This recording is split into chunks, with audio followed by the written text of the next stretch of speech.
Yo, check it. Yeah, it's the daily ritual. Got that caffeine craving, feeling spiritual.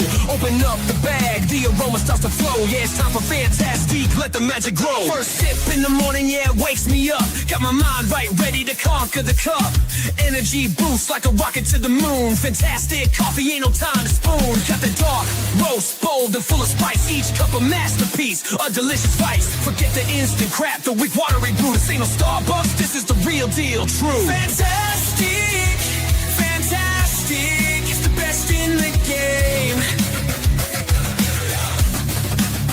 Coffee feeling fantastic, ain't nobody the same. From the beans to the brew, it's a perfect blend. Got me energized, ready to ascend the ladder of success. Yeah, I'm on my way. Thanks to fantastic, it brightens up my day. Yeah, yeah. Got that midday slump, feeling kinda low, but one sip of fantastic, watch the energy grow. It's like a shot of adrenaline, yeah, it's the real deal. Keeps me focused, helps me seal the deals. Yeah, I'm on top of my game. Fantastic coffee, putting fire in my name. Got that late night session, the deadline's here, but fantastic keeps me going, no need for fear. Fantastic, fantastic, it's the best in the game. Got feel fantastic.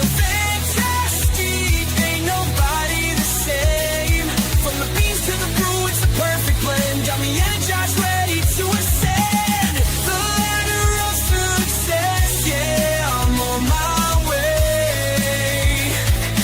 Thanks to fantastic, it brightens up my day. More than just a coffee, it's a lifestyle. A perfect blend of flavor, smooth and worthwhile. From the mountains to your cup, it's a journey to savor. Fantastic coffee, the taste you'll forever favor. Fantastic, fantastic, it's the best in the game. Got feel fantastic, ain't nobody the same. From the beans to the brew, it's a perfect blend. Got me energized, ready to ascend the ladder of success. Yeah, I'm on my way. Thanks to fantastic, it brightens up my day. Fantastic, fantastic, the coffee that's true. Yeah, it's fantastic, and it's all for you. So grab a cup, take a sip, and let the magic flow. Fantastic coffee, the best thing you'll ever know.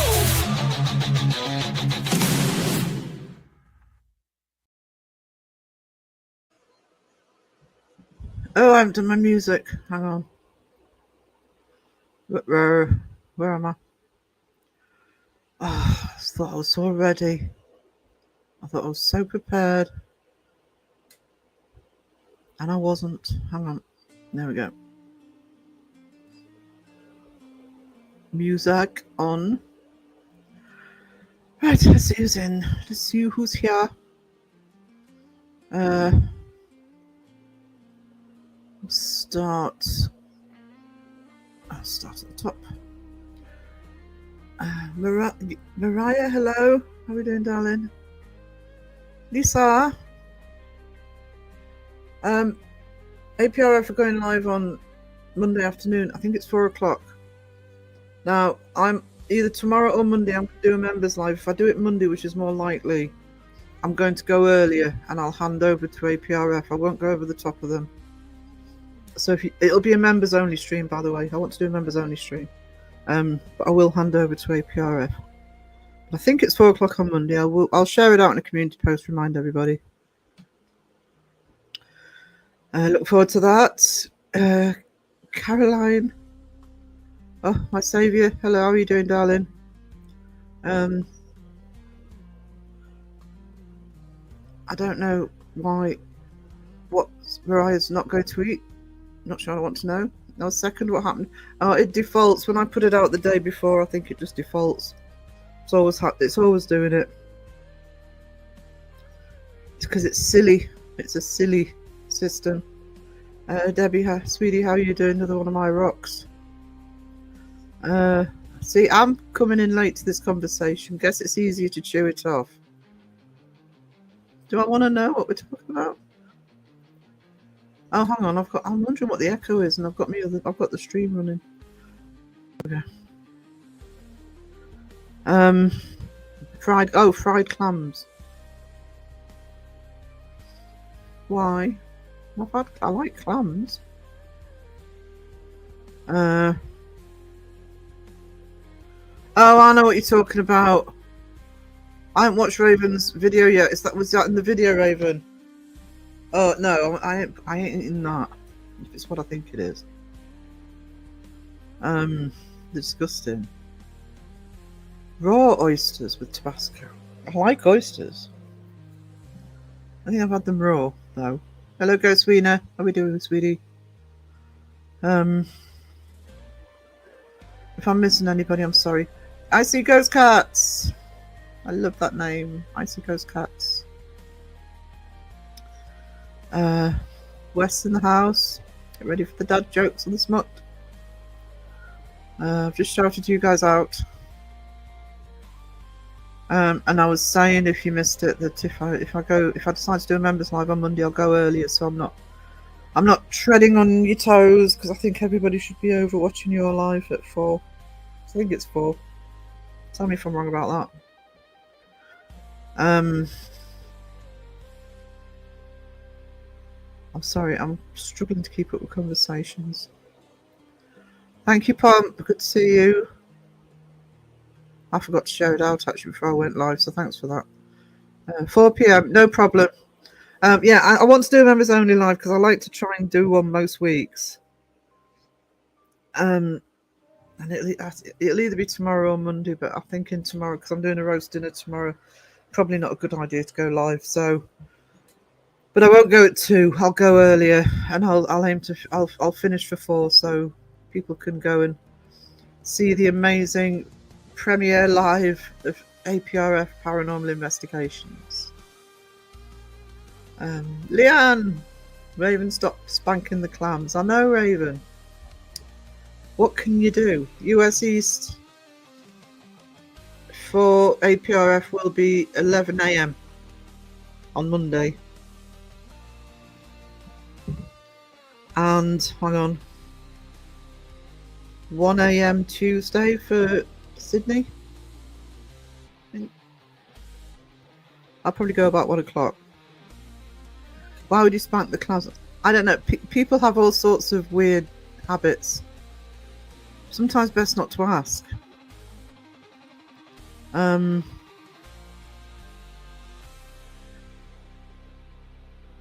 touching any clams.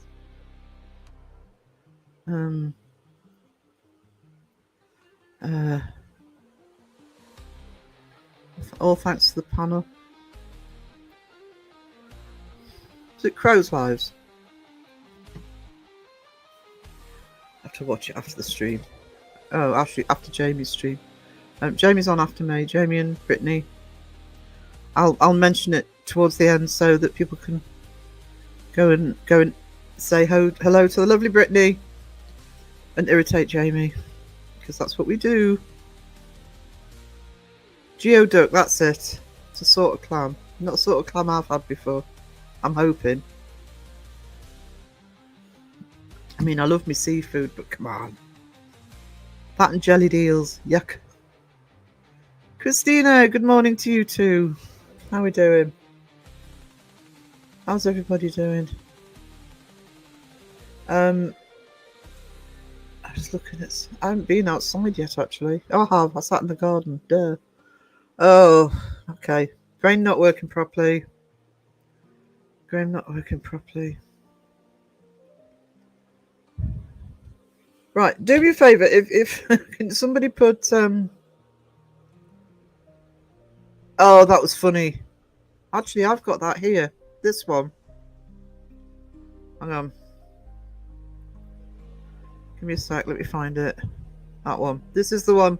This is the live that Raven's talking about. That's Hugh Grant. That's not a guy. Yeah. That's fucking Side Guy.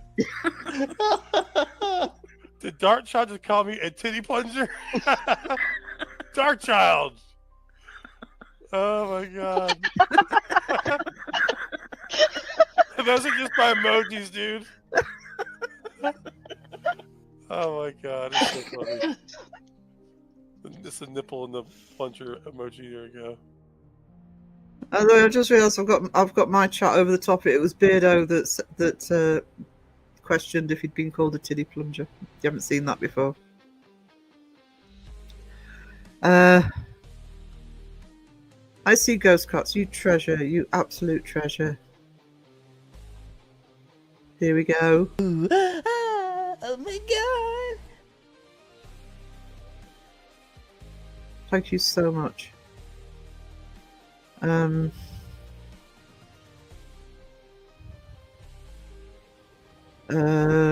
in the chat, crow in the... Did I say that? Yeah, I did say that today.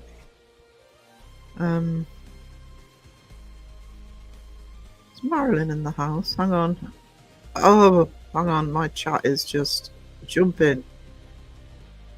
I can't see Marilyn in the house. Why can't I see Marilyn?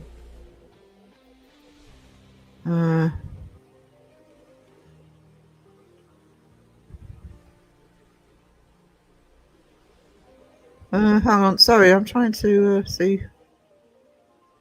I think my chat's playing up.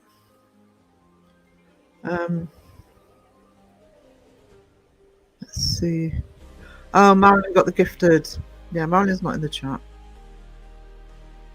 I thought I was going silly. I'm not reading. I can't read anymore.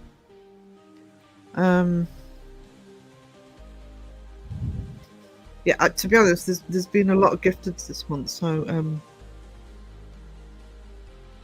but it would be nice to see them prioritise the chat. They were doing that again, but I mean, it's great that Marilyn's got one. Don't get me wrong, but yeah, I think they should do non-members in the chat first. My mistake.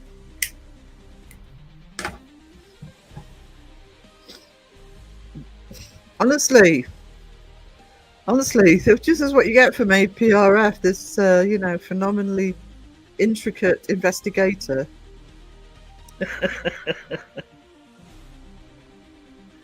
And we've been shouting you out, and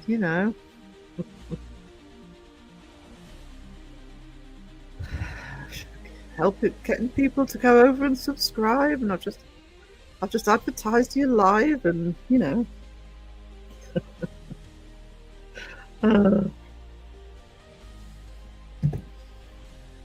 I was trying to give Christy. Yeah, that's actually I don't think I'm due, but let me have a look. Hang on. Oh, I can. Here we go, guys. Let's see if this helps. Oh no, I can't this month. Never mind. I'm not quite up. It's once a month I can gift. Mistress Kaylee, gorgeous to you too. Hello, how are we doing? Oh, look at me, bottom of the chat. Do I need to cover my eyes? Or what are you doing? What? What's who doing? I'm drinking. If you're hearing noise, I'm drinking coffee. If it's me. I've got a coffee on one side. And I've got my smoothie, my very healthy smoothie on the other. Lisa's always telling me I often not be able to find stuff when sometimes it's right in front of me. Oh, do you know? That's me. That is absolutely me. Right in my, I did that yesterday actually. I was looking for the new peanut butter and I knew I'd bought some. And I looked into what we call a pantry. It's basically the cupboard under the stairs that we use to keep the food.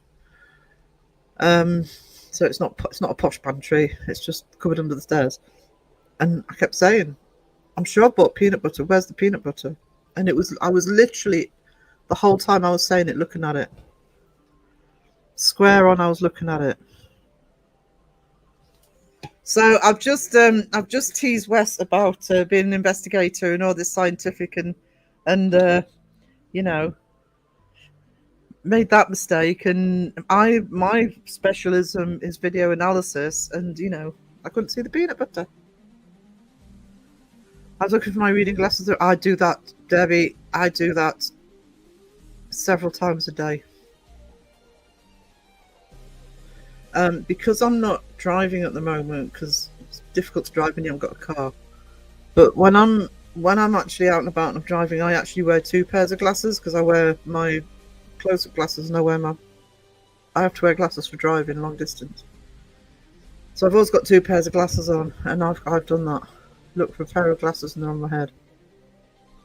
Sandman's Raven, sweetie, if you're tired, get some rest, darling. Honestly. I don't want you being overtired, sweetie. I was looking for my phone, but I've done that too. My PS, actually there's 2. No, actually that's not a looking for something. But for looking for something, the worst one I did, this was years ago. I was living in London. I was working as a nanny. And the years that I lived in London, we were going to 4 or 5 gigs, concerts a week. And we had to go down to Bournemouth, I think it was, to see a band. And we're talking about the early 90s, so you know, I didn't want to drive down there. My friend was driving down there, and the deal was that she drove down there. I got the train down, and we met up, went to the gig, and then she drove us both back. So because I was meeting her at a very specific time, I had to be at the train station at a certain time. And you know, we're talking about days before mobile phones, blah blah blah. You know, when the dinosaurs roamed the earth. And I turned the house upside down for 2 hours looking for my watch, because I needed my watch to make all the connections to get down to Bournemouth on time. And eventually, I honestly spent 2 hours looking for this watch, and I could not cope with. I couldn't find it. I thought, what am I going to do? I can't find the watch. Instinctively looked at my wrist to see what time it was, how much time I had left, and the fucking thing was on my wrist the whole time. 2 hours.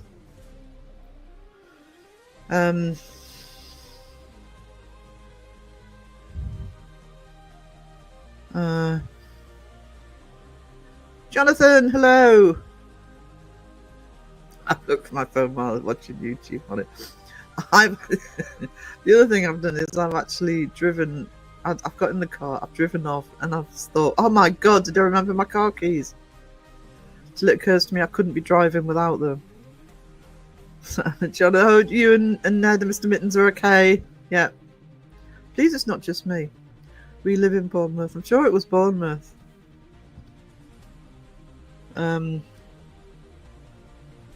It was just a little local band, but they were.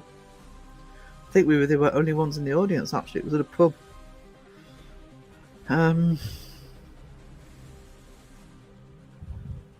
Crowing the chat. Mike, oh, hello, sweetie. Oh, Phil was here.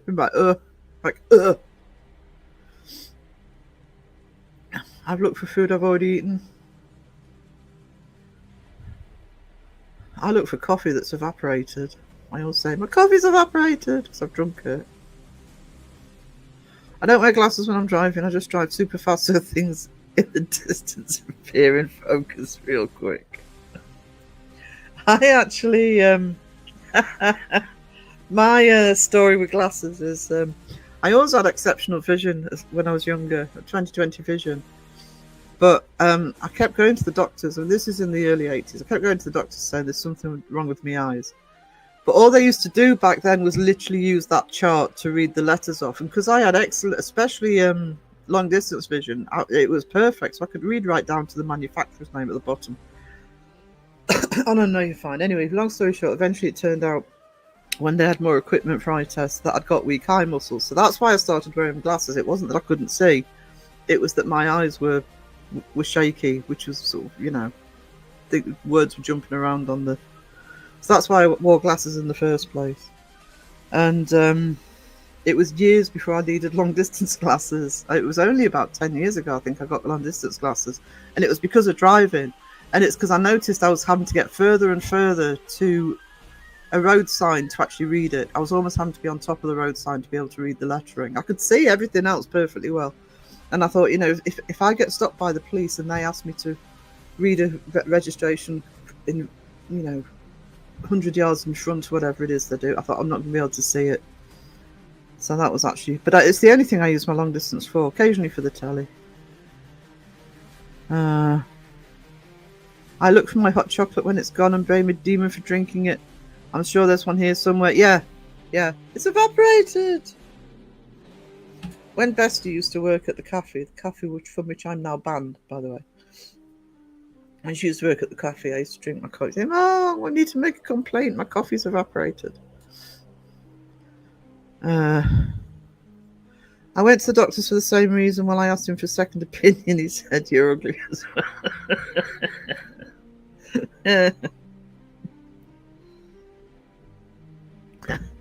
Meat likey. I do that with my pizza.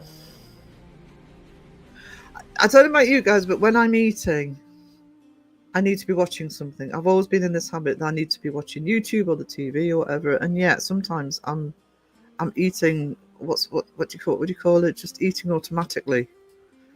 So there you look down and it's finished. No. I will reheat a cup of java in the microwave, then forget it. Yeah.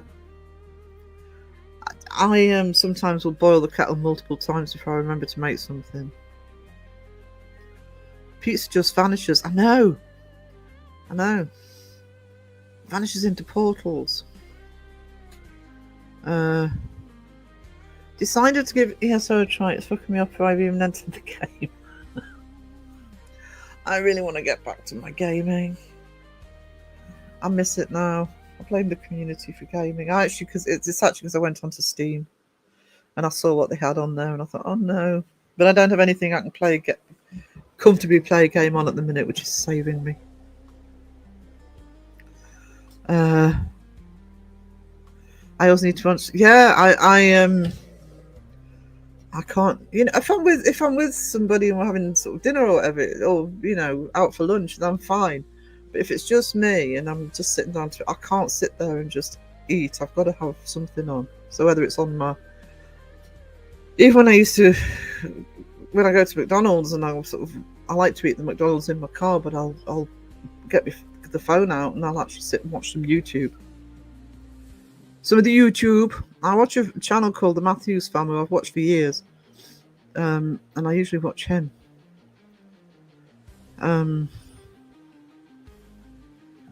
Just look at the food and imagine it saying, eat me in a helium voice. I'd do that. Yeah, Sarah, I'm here.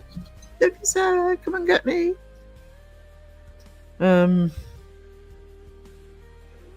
Raven is Raven and John Boy hasn't done any for ages, but Raven and John Boy are my favourite gamers to watch. Actually, they're the two. If I see that they're on, I'll watch both of them. If I'm around, actually, I'll keep an eye out for John Boy anyway because I'm not a root for him. But yeah, because they both talk to the chat, and Raven's really funny when she's gaming. I love how she loses her temper with the game. She reminds me of me. No, that's not supposed to be there. I've played this game before. What are you doing? Who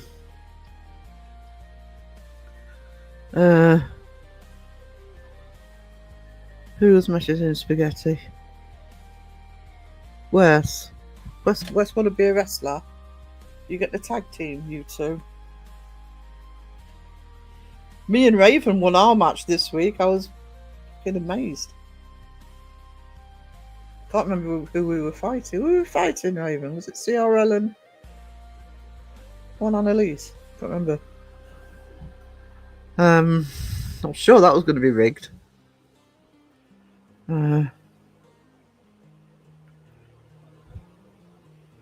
Won't let me pick a race. Won't let me pick a sex. Everything I've searched how to do these things. The response to that: you don't need to do that, but these are the stats of races. See, I'm hoping it's not got too complicated because I knackered my hand. I haven't played. I used to have a PlayStation, and I couldn't play as soon as I knackered my hand. So I'm hoping it's not got too complicated. Raven and John Boy are both fun to watch. Yeah, they are. And with John Boy, he plays games. He often plays games that are either. He plays kind of games from the past, so things like Tomb Raider, which was the very first game I ever played when the first one came out. Or he plays games that are sort of similar to that. So the kind of games that I get, if that makes sense. He plays another one that's similar to Tomb Raider, not quite as good, and gives me a bit of vertigo. Actually, Raven will know what it's called. Is it called Uncharted or something? You guys making me blush now. Well deserved. Yeah, Resident Evil. I love the That's through watching. Actually, hang on. That's through watching both Raven and John Boy. I love the graphics for Resident Evil, especially the between game graphics and the end graphics. Me wrestling? Hey, if I can have a wrestling figure, Lisa, so can you? Don't let Wes get all the glory.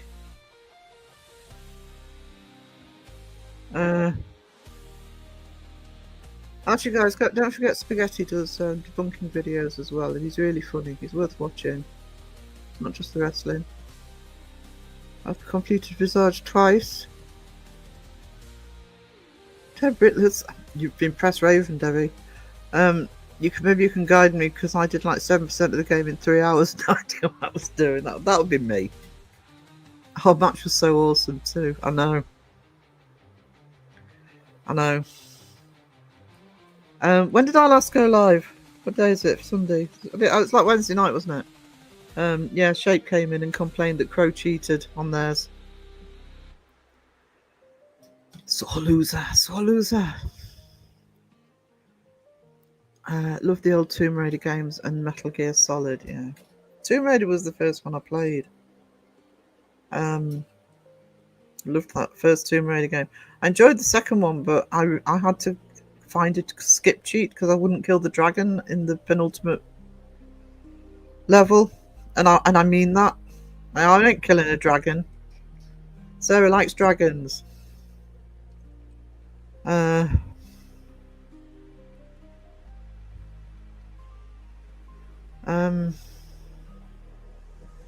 I tried to play once, kept running towards, I gave up. Hang on. Chat jumped. Can't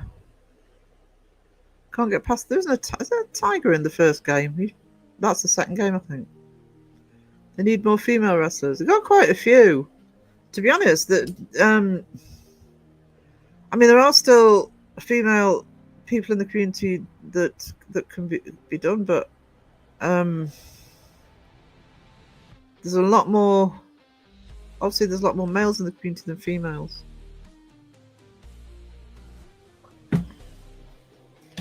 So I don't think it's going to be balanced. Raven, you are a truly wonderful person. Your videos are amazing. She is. I would second that. I would absolutely second that. Oh no, there was a dinosaur in the first one. I don't remember tiger though. I'm sure the tigers were the second one.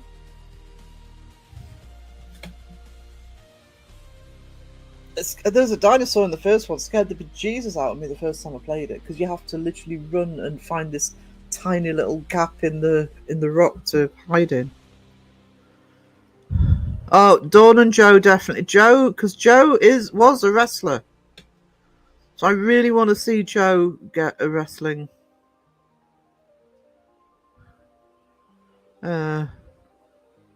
figure. And yes, Dawn as well.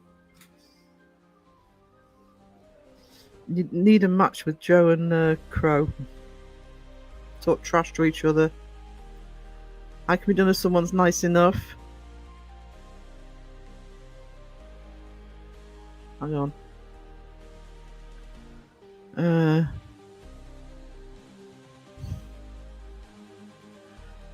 Jamie and Brittany. I'm hoping that's in the works because yes, Jamie and Brittany absolutely should have one. But you know, go easy on Spaghetti because he's been working so hard as well as doing his, you know, debunking videos. I mean, I don't know how he's keeping up with it, to be honest. Anyone remember Tomb Raider Butler in the practice part of the game? All the yes, cuts would rattle on the tray like yes, that's exactly what it was like, Wes. I'd actually forgotten all about it, but now you said it. Yeah. Tiger's about 5 minutes. Are you sure it's not the second game? Tomb Raider 2. Because I seem to remember Tomb Raider 1 starting in the caves and it was wolves. Much love to Spaghetti. Yeah,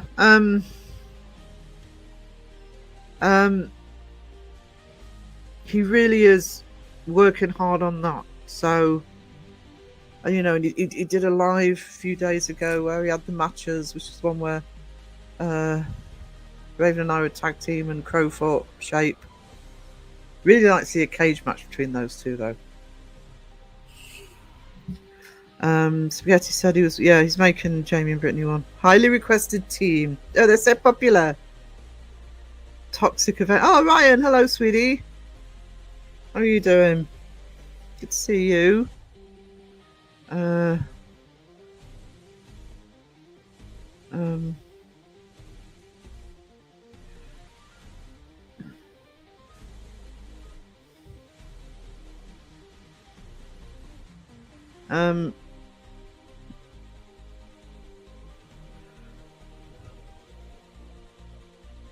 I'm trying to remember who you fought, Ryan. Or was it just you and Jack was there?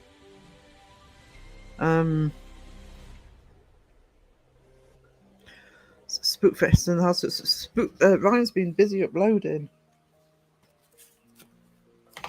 On his travels. So if you're not subscribed to the Spookfest, please show him some love. Oh, it's Jolene, that was it. Jolene, Griff and Zach. Well, Griff's about 7'5" in real life, so you know. Mind, I don't think that's got anything to do with it because I'm sure Kenny's bigger than everybody. He's built like the side of a house.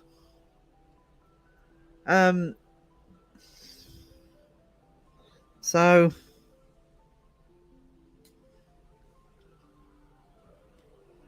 I think in the world of the game, don't think it matters.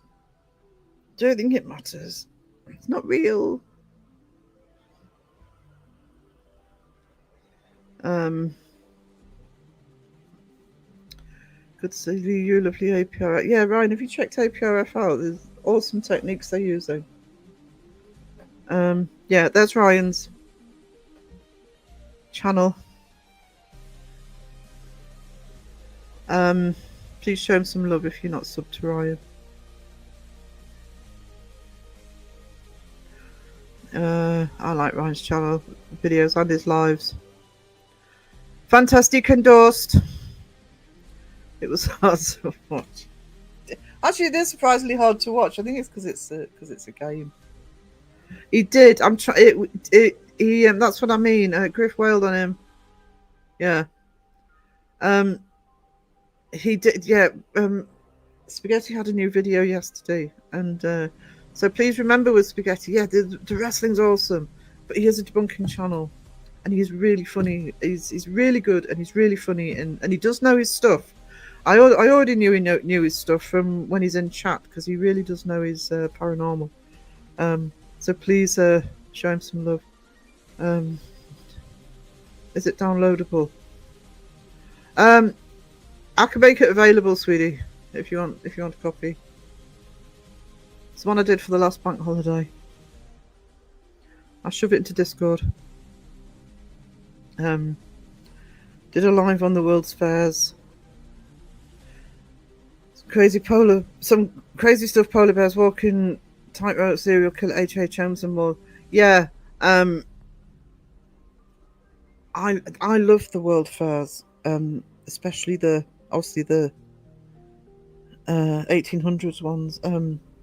Both in the States and we had one in London actually. There's one, I think it was the London one.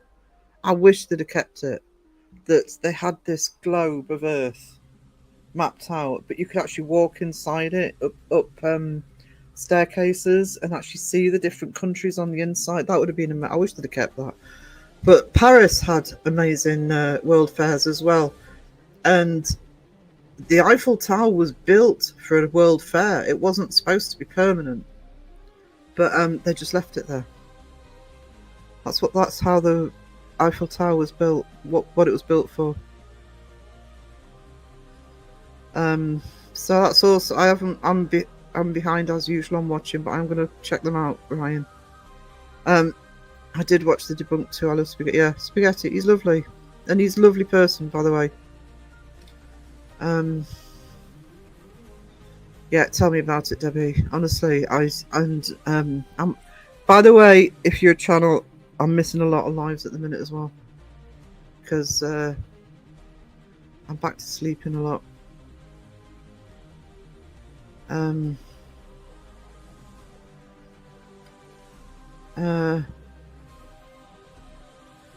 Guys, if you see some of the AI stuff, because I don't sell the AI stuff. I'm a real artist. I never use AI in my merch or my sales, by the way. They're purely for the channel, so I actually don't mind putting the pictures in Discord of the specific ones you want.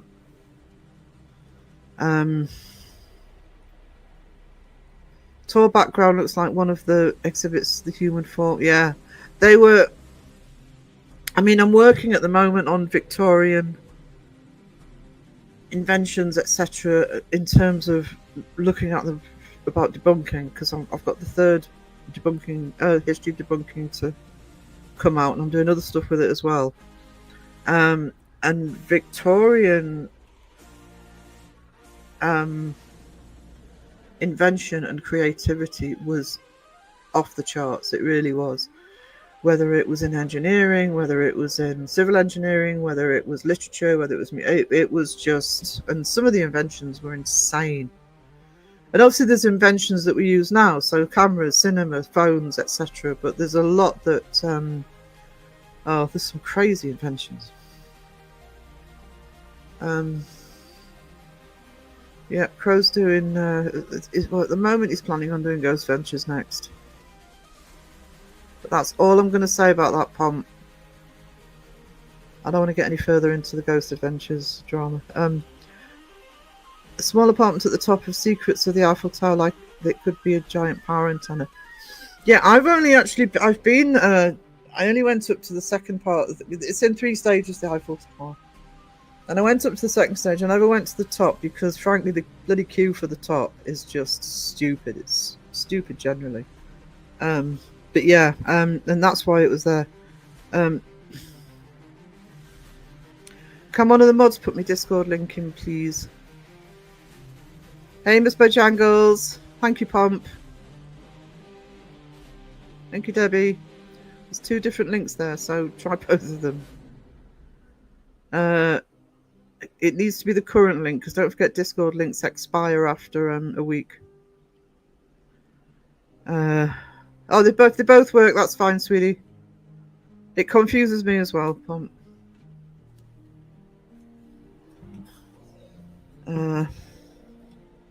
It's all good. No worries. Yeah, actually, if you didn't see Crow, I think everybody will have seen it. But if you didn't see Crow's last video, Debunkers versus Project Fear, that was, I know I'm biased, guys, but that was a really good one. Comparing and contrasting what happened at the Ancient Ramin, which I think the Ancient Ramin is one of those ones that annoys me because everybody goes and I don't think they need to. I think most of it's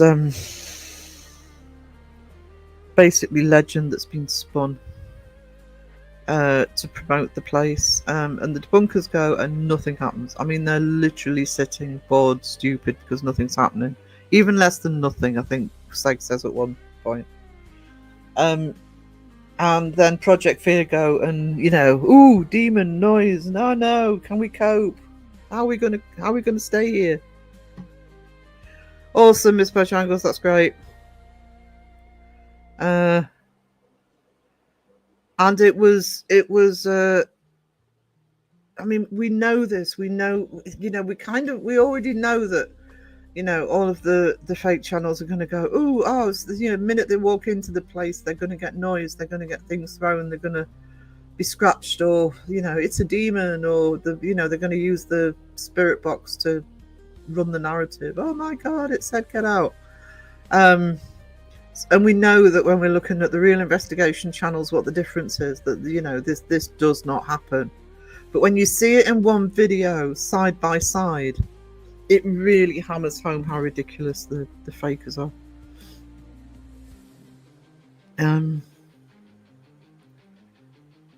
Max works too, so that's fine. As long as they work, that's all that matters. Speaking apps, that's the only reason. Yeah.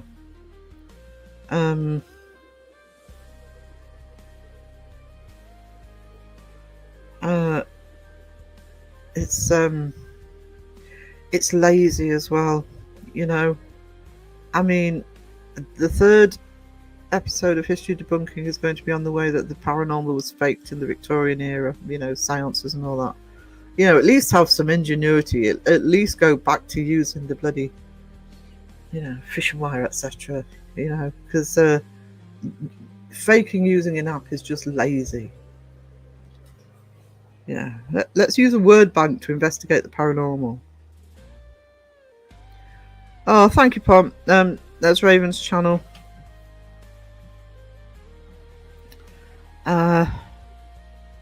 Show some love. Apps are basically word banks, yeah. And especially the ones that have the like I think Necrophonic used to do it, that have the white noise sound on them. It's an app. There's no need for white noise, but you get the DR60 all the time, and that just adds to them being able to drive the narrative forward. Because, I'm sure it said this, I'm sure it said that, and you're listening thinking it didn't fucking say anything. I've been working on Side by Side for months. Maybe I'll finish it. It's with Omar.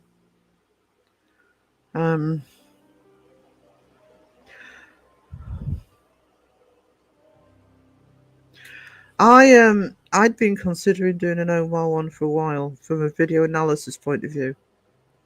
Because there are certain channels I started watching. I mean, I've always been interested in the paranormal, but I hit YouTube hard in 2020 when we were in lockdown. And 3 of the channels I found straight away was Omar, Mindseed, and Ghost of Carmel Main. The Ghost of Carmel Main through the top 5 because I was watching Nuke's top 5. And all 3 of them, the very first time I saw them, I was like, no. And this was before I knew about debunkers. This was before I knew. I mean, I always look for proof for the paranormal, even though I've always believed in it. But all 3 of them, and it's because of the way they were shot.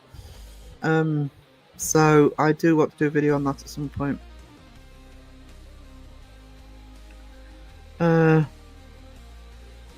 AI-driven word max 100% proven.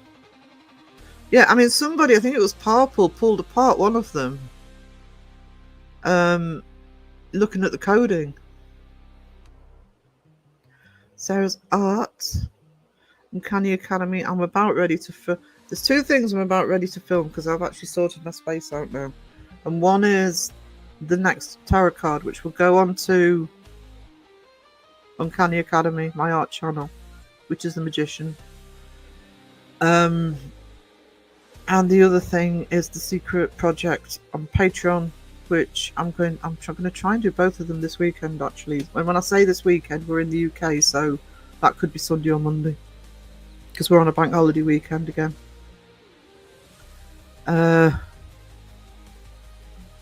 So both will go on, and I'm really happy with the way I've decided to start the secret project.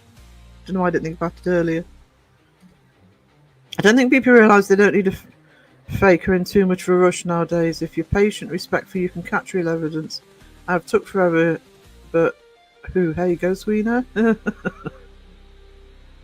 I mean, I've had loads of experiences. I'm not only a handful of really major experiences, and that will come out this week. My first story about seeing a full body apparition. But you know, all of mine. This is why I want to promote the Believe in Me project. All of my experiences, I haven't had a camera with me. I haven't gone looking. It's just happened. So I completely agree with Ryan. You know, you've got to do a lot. You've got to be going out all the time to have even any chance of catching it. I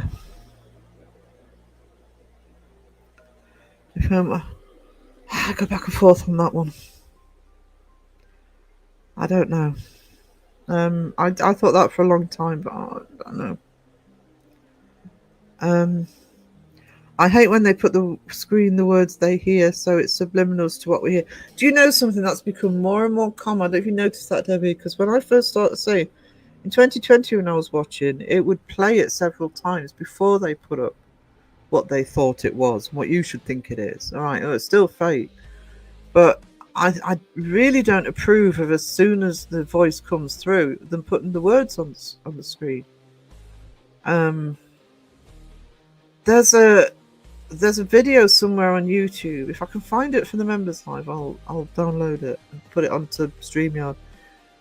But you may have seen it. It went viral a few months ago, where somebody had taken, I think it was a football chant, and they'd put something like 10 different things that you could hear them saying, and as you read it and you heard the chant, you heard every single line that they said, because reading the words, that's what you were hearing from the chant.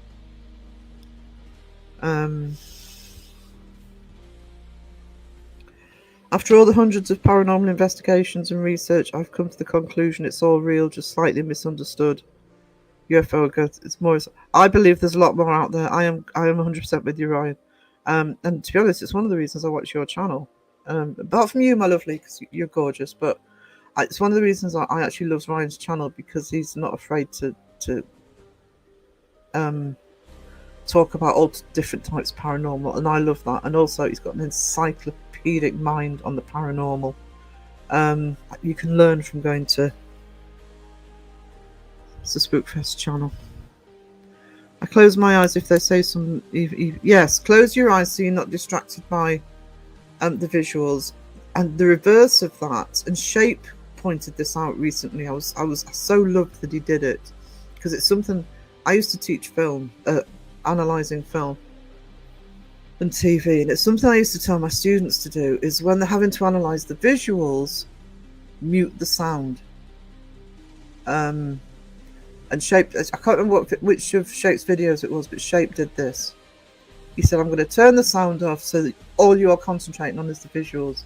And then you're not being, it's basically not being distracted by sound. A bit like Pomps just said, you know, close your eyes so you're not distracted by the visuals.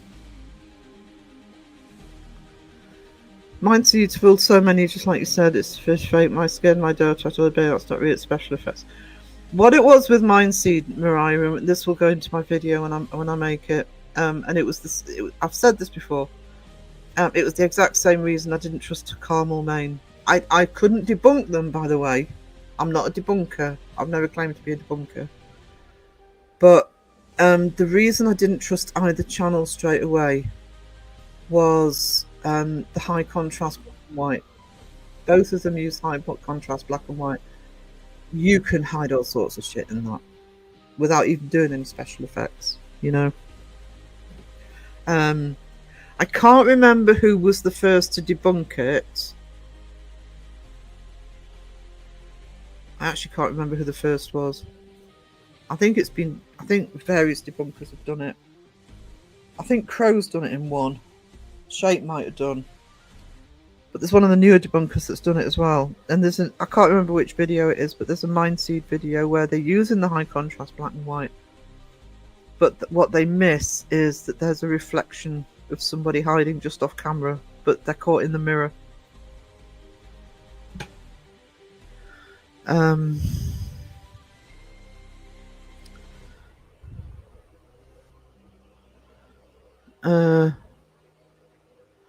and yeah, I've. This is only a I probably count on one hand. Loads of minor ones, but most of mine have been audio. Yeah. Was it a football crowd, Debbie? I'm sure it's a football crowd. I'll see if I can find the video actually. I'll play it in the members live. I'll probably do it on Monday. I think I'm going to do the members live on Monday because it'd be nice to be able to hand over to APRF.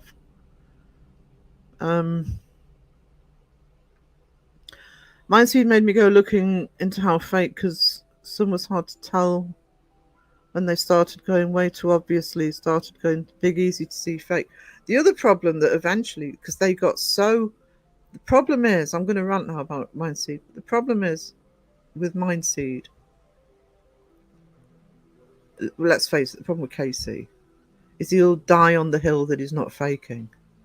And yet, out of all of the fake channels, in my opinion, by the way, but out of all of those channels, Mindseed are the one. And I don't know why I keep saying they, because as far as I know, it's Casey. Since last year, Casey's been on his own.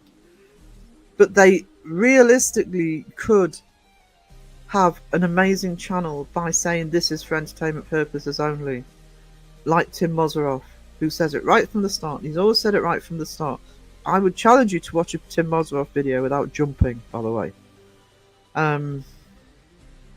But Mindseed, there are one or two videos of Mindseed that I keep. There's one in particular that it would make a great screenplay. It would actually make a fantastic movie. And so they can do the storytelling.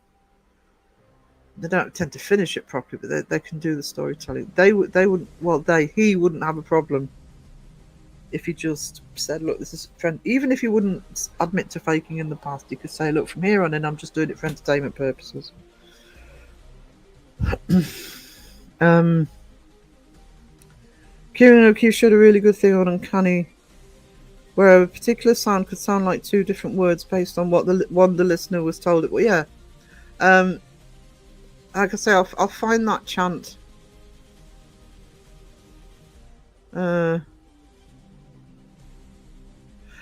Yeah, Pom, that's actually a good point, because one of the things I would like to do, if it's possible, with the Believe in Me project, is that's the way you have to think. Yes, some people are going to make them up. I've known people make up paranormal experiences, and in hindsight, I think that's ridiculous. But I have had several occasions where something I've almost dismissed, and somebody's told me the exact same story. This happened on, I think it was on Crow's Live with me and Phil. I told the story about seeing my dad after he died. And I didn't know Phil had the exact same experience with his mum. Exact same. And it happened. Fortunately, they don't come into my live, but whose live was I in? Oh, actually, it might have been Crow's when APRF was on. There was somebody called Pope or something. And they were talking about, has anybody had the experience of an entity coming right close into the face? And I was trying to get my head wrapped around it. Then I realised after the live I'd look them to come into chat and I'd tell that story. I could see it because they are classic setups. Oh, Mindseed are dreadful for it. They're bloody poltergeist chairs. Like the people I know that work in special effects, yeah, it doesn't matter. You just have to watch horror. I actually couldn't believe it when they did the chairs on the table. I'm like, come on. Don't take it straight out of a movie. Yeah, so Spookfest channel, please show him some love. Sky! Sky! How we doing, sweetie? Yeah, sometimes you just know, and you think, no, come on. And bear in mind, especially in 2020, I'm watching somebody who's had paranormal experiences. I believe the paranormal is possible, blah, blah, blah. I'm not watching as a skeptic. I'm watching as somebody who genuinely wants to see some paranormal evidence. And I'm looking at them thinking, come on. Come on.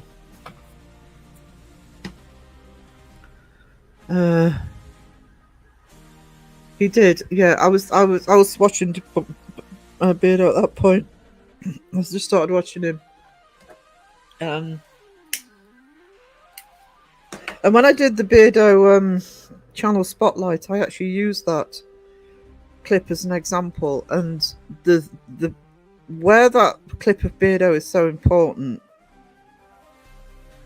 If you scroll right back to early videos in his channel, you can find that video still. You can see the look of disappointment and being let down when he realizes that he's caught them faking. And it kind of epitomizes what I've heard from so many different people. And I know the debunkers and other channels will hear from so many different people how much, you know, they've believed in a channel and then suddenly they realize that they've been duped. And that is one of the key reasons, guys, the debunking community is here.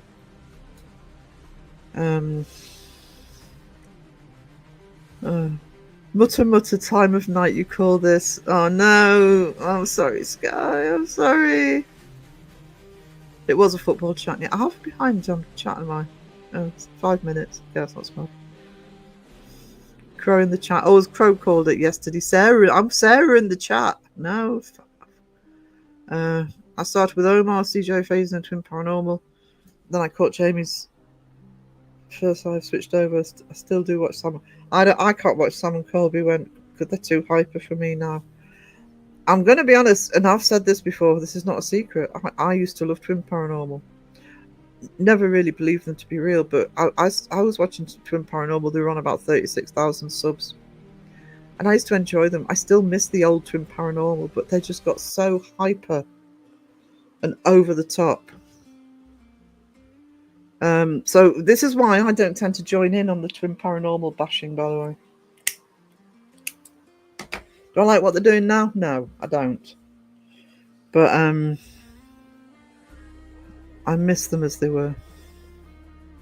Yeah, they would. I think both of you, both Mariah and Debbie, I think Casey could actually revitalise his channel doing that. He'd have to get somebody else with him. It would be a big task. Mind you, Moseroff does it on his own. But there was one they did that, and I keep thinking it makes such a great movie where they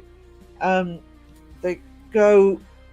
Somebody supposedly asks them to go and investigate their property that they think there's a demon in it. And if anybody, this might trigger memories to some people if you've seen it. They end up in a bedroom and they open a door thinking it's a closet, and it's a staircase up to this weird little attic room, which has one chair in it. So then you're thinking, oh yeah, okay, we're going psycho now. But you know, all sorts of things happen. They find bones in a building outside, and there's one point where they're sort of sitting around saying, oh, we're going to have a break, we're going to sit outside. And they're saying, oh, do you think we've been lured here? And I'm sitting there thinking, this would make a great movie. I'm a bit late to the party, no problem, but hey. Good to see you, Dawn. Oh, that helped, actually. I can crow the chat a bit. Is there a site for the Believe in Me? It's on this one, Leanne. I'm actually going to put all the details. I'm putting a video out explaining. There is one video explaining the project. I had thought about having a separate site for it, but I don't know how to do it. Because not everybody uses Facebook. Not everybody's on Discord. The best place for me to do it would be Discord, but setting up a separate Discord, I might do that actually if people want to submit on there. But there is a video. If I'm just going to find the name of the video, guys, and then I'll get one of the mods to link it. Oh, actually, I can link it because I'm in YouTube. Give me a second. I'm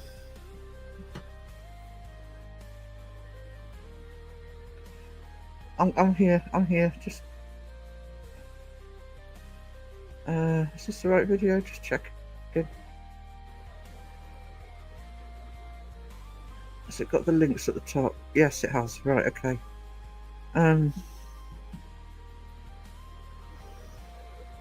Where am I?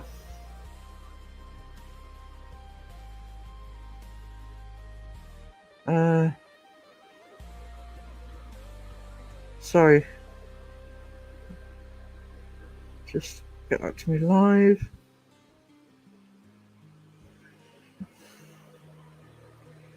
As a starting point,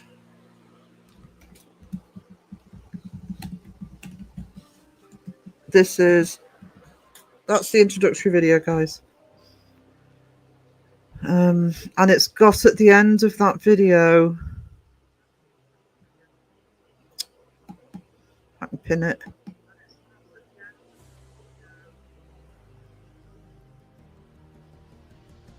There we go, I pinned it to the top. That's the introductory video, and there's going to be more coming this week. I have plans for the Furrow School in Iowa in a few months. I want to talk to Sam and Colby, see if I can get a deal, because I'll promote the school.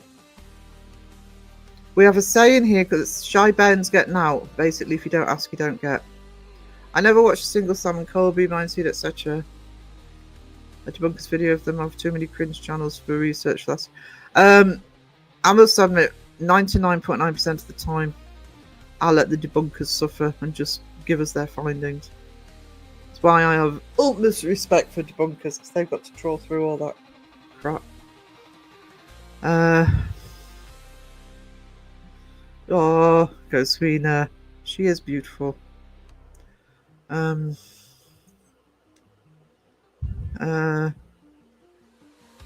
So thank you. I am going through all of those this weekend, so I will respond to people who sent. Thank you so much, Icy Ghost Cats. They're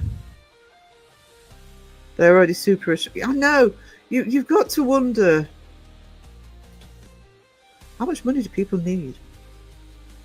Mariah, you wrestle like a girl. Sky. Michael, thank you so much.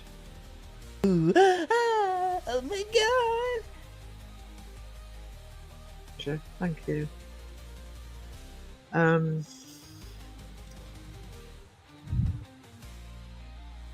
Rockstar is definitely a rock star. Air Force.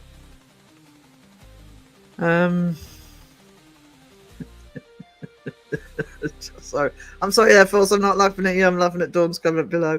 Good to see you, sweetie. How are you? If debunkers had a signature perfume cologne, it would be called Disappointment and Shame. Oh, bless.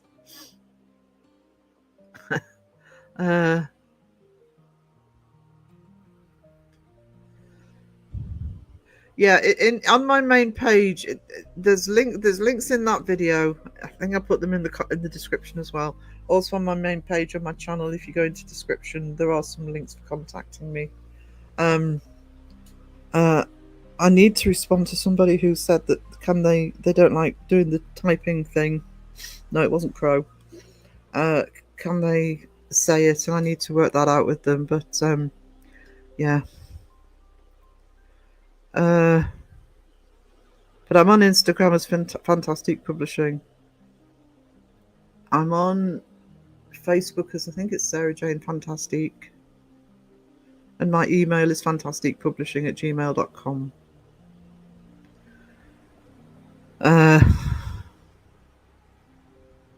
Have you made jacket potatoes yet? Yeah, have you made jacket potatoes yet? Oh, I want a jacket potato now.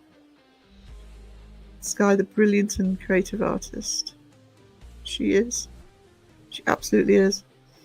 Ryan, I'm an alien. Shh, yeah, don't tell anybody. It's a secret. It's a secret. The problem you get with people faking is those who have had genuine experiences. You know, that's why you get laughed at. Because of all the fake content out there. That's why I would love the paranormal to be taken more seriously.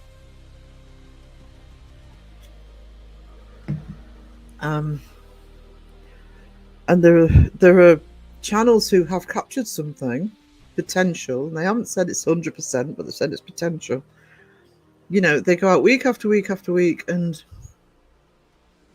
nothing, and then suddenly something happens. It's they faked it.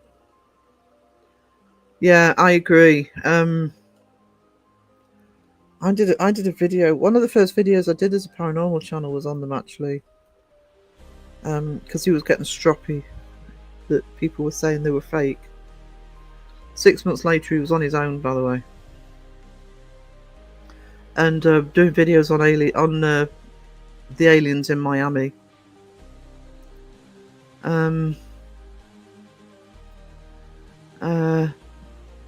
Tim Mozarov is the most fun to watch, even if he says it's just entertainment. It's the way he makes it is, and I have actually jumped at some of it.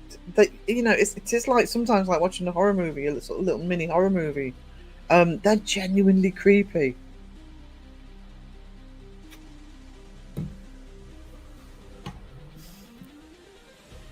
Casey just produced that he doesn't believe in the paranormal. No, it's clear that it's a filmic channel. So it's why you get. It's why it's always got a narrative.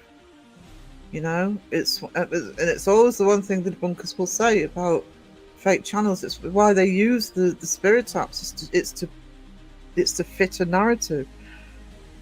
Going into a potentially paranormal environment, haunted, whatever you want to call it, I don't like the presupposition it's always people who passed on. I mean, Dawn will tell you that they've debunked stories that have been connected to various different locations in terms of the ancient Ramin. I was sort of looking into it a little bit myself. And basically you had this guy who just went nuts over it and just took little bits of history from all over the place and wrapped it together into one neat little story, but I can say, I mean, yeah, I'm sure some hauntings do have stories behind them, but we don't necessarily know what they are. So going in using an app to drive a story forward, and people like Mindseed who tell a story, it's a story right from the beginning. That's a big red flag. I know, I'm trying to ignore the Jacket Spuds talk because I want one as well. But I'm having scampi tonight, so that's good.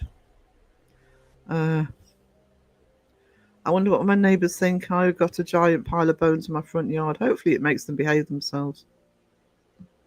Oh, he's a baby Bigfoot. Hang on. Yeah, that's... Doing jacket potatoes today. Twice baked. They're so crispy. Yep, twice baked. I mean, making coffee. You have to make coffee.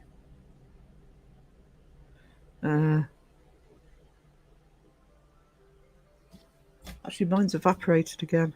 Does that? Find them. I actually love some of the animal bones. Yes, sir. I have a few games you'd love, sir. All simple, D&D, turn-based, and full of silly references. The ones I don't like, I think it's because I haven't got the patience. I mean, I love the Tomb Raider games, but they do have a root, the Tomb Raider games. I watch some of the games that, some of the ones actually Raven plays, and some of the ones that Beardo plays, when you're having to sort of go all over the place to try and find clues and then go back into a room. I need a route. Even if it's a very loose one, rather than I haven't got the patience to be going everywhere back and forth. John Boy, be talking about your ears burning. I was talking about you earlier. I was talking about your gaming. Tomb Raider and the other one.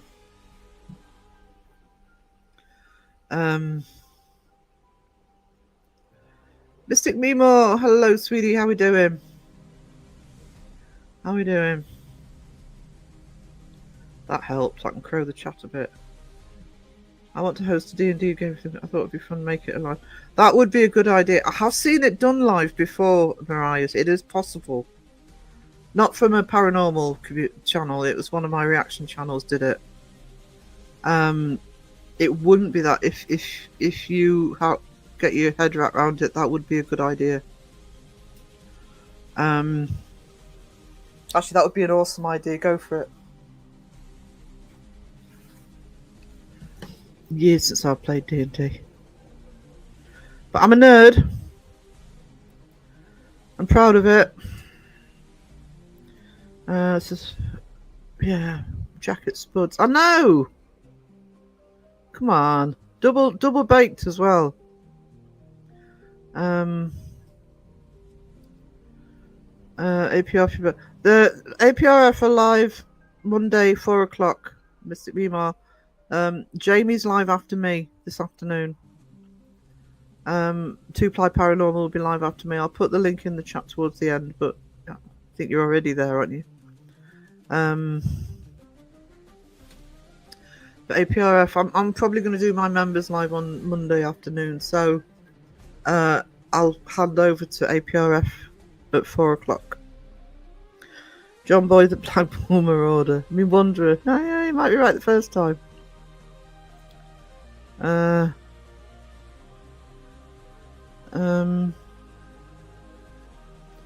Yeah, 4 PM UK. So 11 AM US East.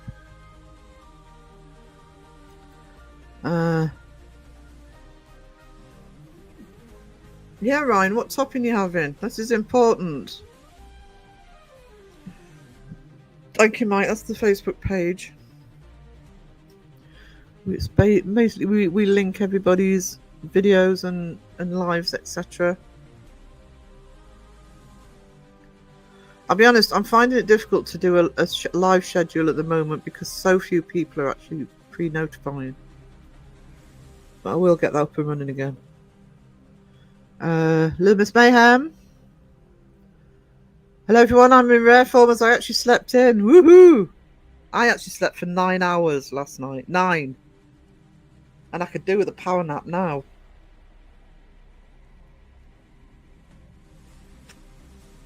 I must have needed it.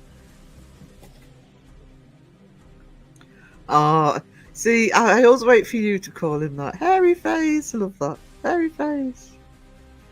I love that Sky calls them Air Force hairy face. But I had a thought, if someone wanted to get rid of some human bones, all they got to do is scatter them in that bone field. That's what they do though, isn't it? Scatter them. I watch my true crime channels, I know how it works.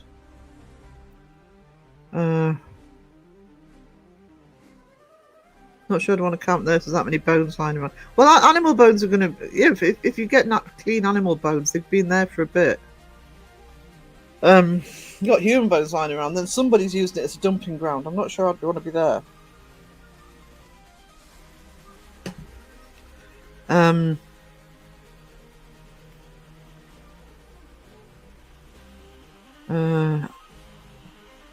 Right, they've been in multiple locations where we've been able to figure out the correct information, and a few are definitely red flags when they don't want to hear what's correct. Yeah. They don't want to know.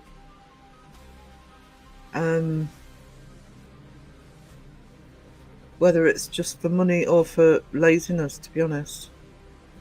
Once the story's set, people don't want to change it.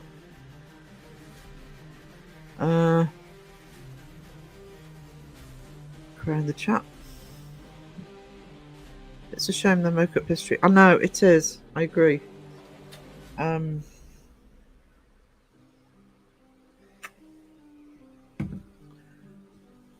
It's not just the paranormal that happens with, though. That happened a lot in the Wild West. A lot of legendary tales in the Wild West were embellished. Yes, exactly. Sometimes reality is more gruesome. It's a lot of tedious work for research when you find huge breakthroughs out of nowhere. It's smart spirits are helping find the info to get to the truth. Yeah.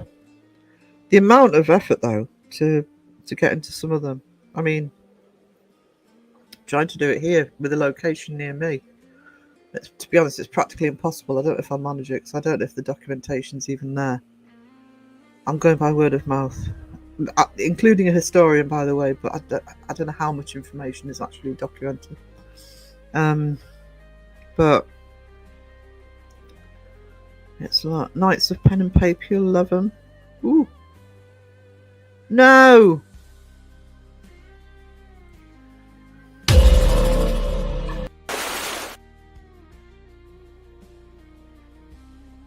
One minute 15 before anybody said that.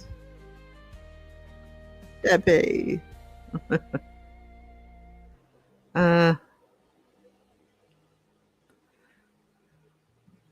Yeah, sometimes it's not made up. It's just misinformed and didn't do proper research. Yeah, I think here's where it becomes a problem. And I'm going to use the ancient Ramin again. So when Crow was sorting out the ancient Ramin one, I looked at it a little bit, and basically, and this was just from a cursory search, but I know that Adelaide Haunted Horizons have looked into it in depth, which Crow shouted them out in his video.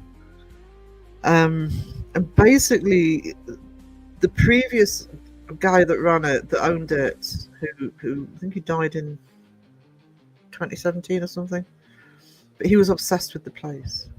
And I could see by the stories he was telling, because I live rural as well, and what he was doing was he was taking in some cases he was actually taking historical events, but basically putting it all into the ancient Ramin, when a lot of them probably had nothing to do with the ancient Ramin. It's a bit like, Dawn can tell me if I'm wrong, it's a bit like Bathsheba with the Conjuring House, nothing to do with it, but they will pull in local history into that one location.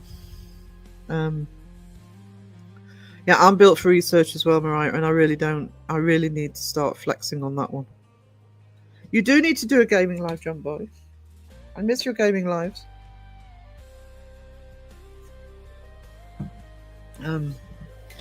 Get on it. Never mind going outside in the sunny weather. Be like the rest of us and stay indoors. Sky just got black coffee for you. Awesome. So much fun. I think Kenny would be. If you could get it, that would be the only problem you'd have, is getting everybody on at the right time. But I'm flexible. So if you do want me to do it, a long time since I've played, but yeah, I'd love to. Yeah, I would say probably closer to the fall.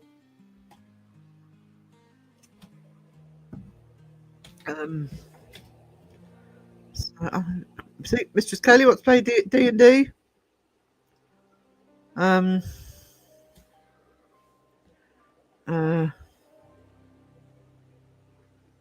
Yes, Jamie's live at 5 o'clock our time, so noon US East. Yeah, we'll put the link in later, Pomp, nearer the time. Yep. People who genuinely want to play and people who are already self-confirmed nerds, they're the ones to. You want to get a good look with Crow. He might. You never know. Crow's not a nerd. I'm so disappointed in him. But you never know. He might do it. Again, don't ask, don't get.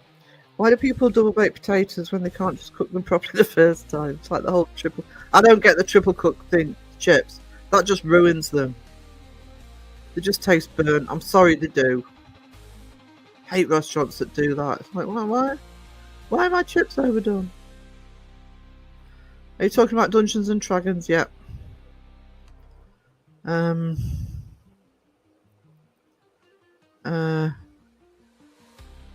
Live game of the community. I think it's a good way to go, Mariah. I think that's a good idea. I wouldn't have bloody energy to organise something like that. You go for it, girl. But I'll play. I've watched locations. Think research answers come from a K2 around. Yeah. I mean, I'm old school. What do you guys call it? Old head. I'm old school, you know, and sort of a researcher, and you know, I've done some history research as well. I don't want it coming out of anything technological. Get the facts from records and books and documentation.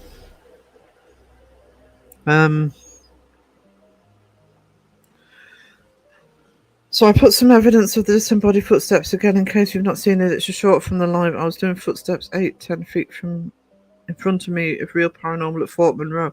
I was actually thinking, you know, feels a bit ironic at the minute since I can't even walk into town without stopping twice and sitting down. But when I do actually come over in a couple of years, probably when I'm on my own for the second 2 weeks, I'd actually love to go to one of the old battlefields or something. I don't know. I need to look at locations on the map. I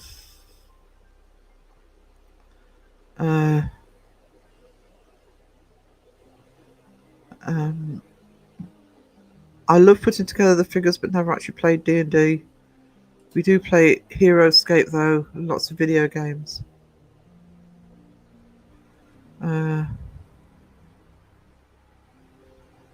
Could have a go at you doing some research, someone. Offer it out, Pomp. I played it when I lived in the years I lived in London. We had some friends who were D&Ders. That's how I played it, and that was in late 80s, early 90s, and I'd been around for a bit. Because we used to go to a lot of signings like Terry Pratchett and Neil Gaiman and people like that, Wyson Hickman.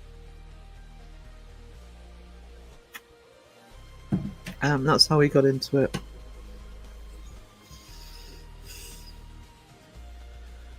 I think with D&D, because we didn't, it was the effort for actually getting to the place, but we didn't play long. But I think if it was, you know, the idea of playing it online is so good. If you've got somebody like Mariah who's happy to organise it, because then people are, you know, you can organise a time and people don't have to travel or anything like that. I think D&D, well, I know D&D is one that, especially if you're new to it, or if you're like me and you're rusty, you need to get into the swing of it. And the more you get into the swing of it, the more you enjoy it. Shadow Eyes! Good morning all. Cat's bed. I have breakfast and coffee ready for the day. There's a lot of very organised people in this chat. I'm feeling a little overwhelmed. Hang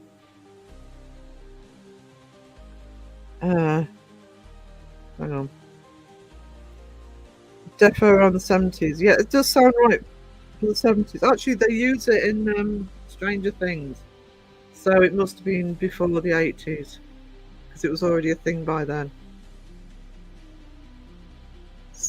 I don't know Steve Jackson fancy fighting books. I'm a Dragonlance girl. It's why I can never get completely irritated with Kenny Biddle. Because he's a Dragonlance nerd. He knows more than I do. He keeps showing me up. But he loves the first 6 Dragonlance books, and so do I. I really... Oh, that's when he was in the live last time, he was saying it would be so good if somebody took it seriously and made a trilogy out of it. I would love to see that.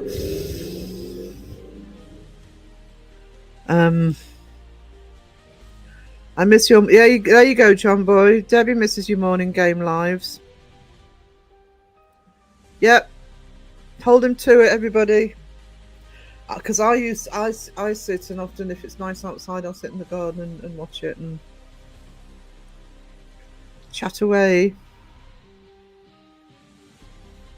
I have uncovered a lot, even when I saw a piano became part of a location, but they made it seem like it was an original item with the home from the 1800s.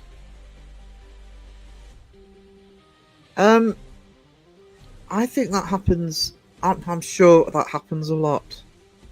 That it's almost like dressing a set when the hiring places out, or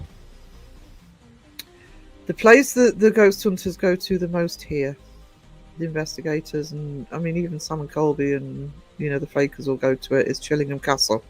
It's about 10 miles from me. It's a great location, and I'm not saying it's not haunted, by the way. It is a fantastic location, but memory serves, has some really weird artifacts in Chillingham Castle. And if memory serves, it was because one of the previous members of the family that was in charge of it before he died went all over the world and brought all these strange artifacts back from all these places he'd visited. So it actually gives the castle an extra creepiness, if you like, even though it's nothing to do with the actual history of the castle, other than it's where he went on his holidays, basically. Here we just do hog farms to get rid of a body.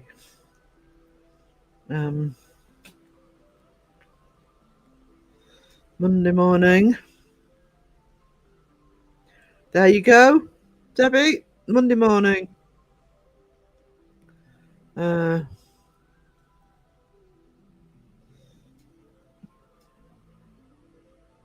Is there a big pig farmer? I should know that.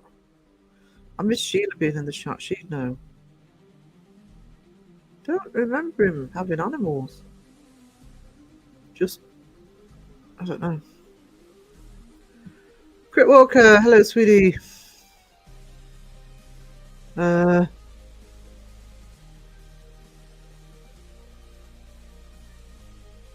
on.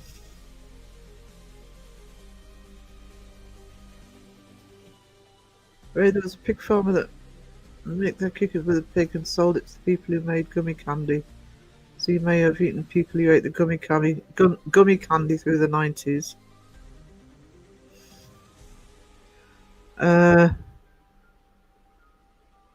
Yorktown is super haunted battlegrounds. I need to have a look at list of locations. I mean, I am an American history buff as well, so I would like to go to one or two locations. I played D&D with classmates in high school in the 80s. We were able to play in the book office after hours. Oh, awesome. See, then you've got a central location that is convenient for everybody. They found human DNA in hot dogs recently too. Don't tell Crow that. Well, not until it's the exact right time to tell him.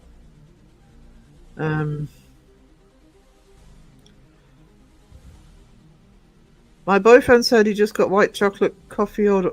Oh no! Yucky! Oh my god, I'm going vegetarian. Yeah, I'll still eat it.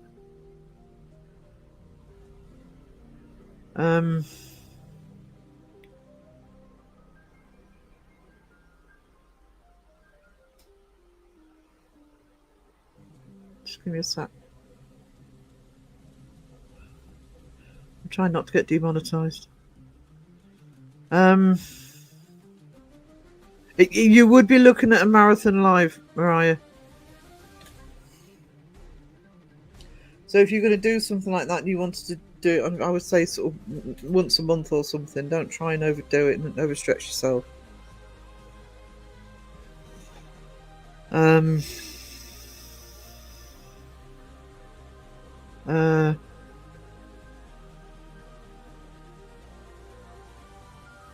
With Dragonlight, yeah. Raceland is my hero. When Kenny was in, I was sort of saying, you know, when you're so passionate about books, no movie is going to get it completely right. But I'll be able to forgive pretty much most things but they're going to have to get Raceland right. If they don't get Raceland right, I will throw my toys out of the cot in a spectacular fashion.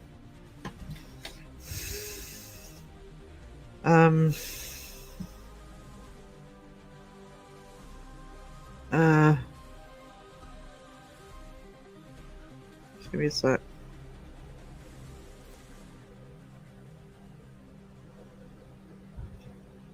Sorry, chat's jumping on me again.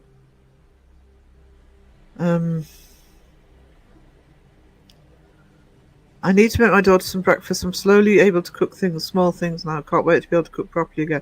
Actually, Dawn, I made my first homemade lasagna this week. I haven't made it since I fell ill, and it was so worth it. I say properly because of your a proper breakfast, proper.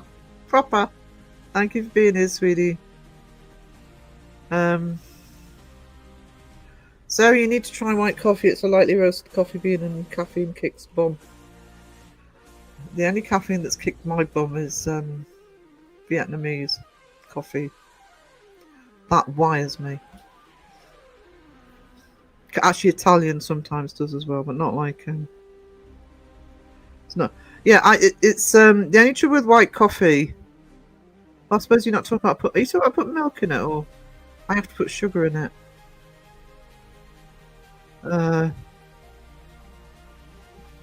It's because they're serious. Yeah, it is.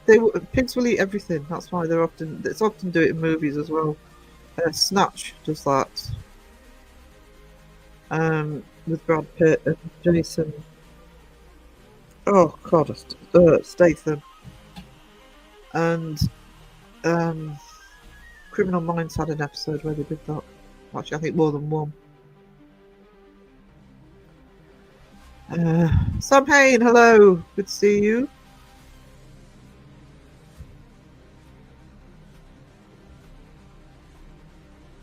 Oh, he's too plays. Probably asleep. Sorry, am I not good enough for you, sweetie? I'm kidding. Yeah, I do know Jamie had to get some rest. He's been working all week. Can't watch Danny Moss. He's just Well, he's dear to my heart. Sums it up.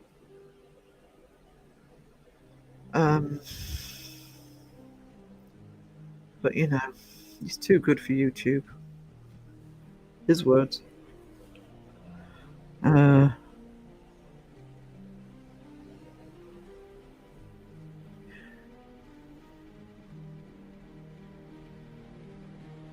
Oh, Resident Evil. Can you do different? Up to Mariah. So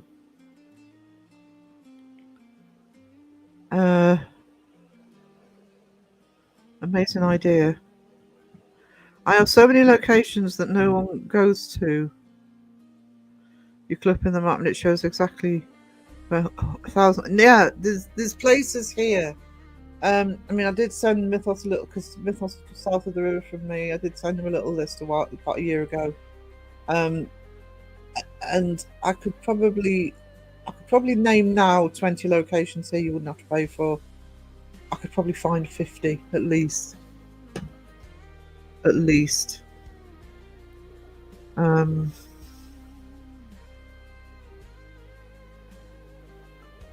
Actually, Mariah, that's a good idea by Pom. If you do it so that I don't know, 24 hours might be maybe at least a 12-hour one or something, and maybe have it as a charity live.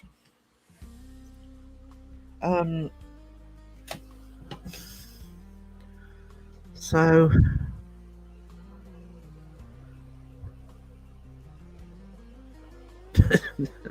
weren't raised, they were splattered. Yeah.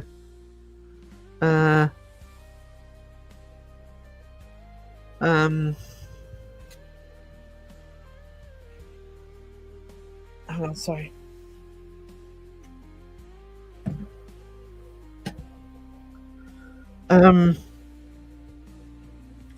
Crow the chat, Langoliers. I like the Langoliers movie. Be nice to the Langoliers movie. I first saw the Langoliers movie about a week before we were flying to New Mexico, and you fly through Denver going to New Mexico, and looking at this movie where they're flying over Denver and everything disappears, and I'm frightened of flying anyway. Intense coffee. Oh, I like espresso. Love espresso. Shadow Mice, you treasure. Thank you so much. Oh my god. You are lovely to me. You really are. Actually, Sam Hain, I still need to catch that. It's another one on my watch list.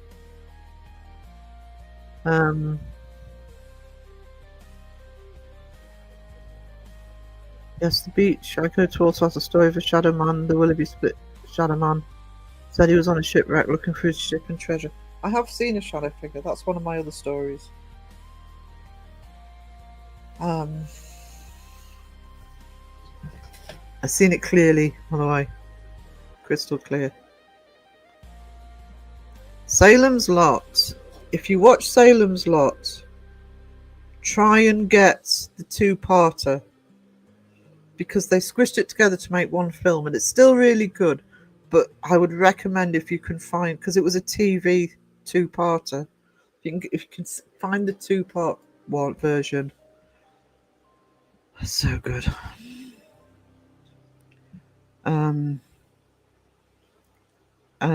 Creeped me out. I was in my teens when I saw it, and I just kept imagining the little boy at the window scratching on the window. Ugh, yeah. I couldn't get through the stand, and I actually finally picked up the stand because I read Eyes of the Dragon, which is awesome. It's a fantasy book he did, and the flag is in Eyes of the Dragon. That's why I started watching the stand. I might give it another go, actually. My favourite, I love it. The book is just, brilliant. That's the only horror book, and I've read a lot of horror books. There was one point when I was reading it that I literally dropped the book because of a jump scare. I literally jumped. It is also why, when they first opened McDonald's in Newcastle on the main street, they had a 7-foot statue of Ronald McDonald outside, and the book describes Pennywise as looking a bit like Ronald McDonald. And I was so excited that there was McDonald's, but I actually wouldn't go in for about 6 months because I wouldn't walk past that statue. That's how much the book affected me.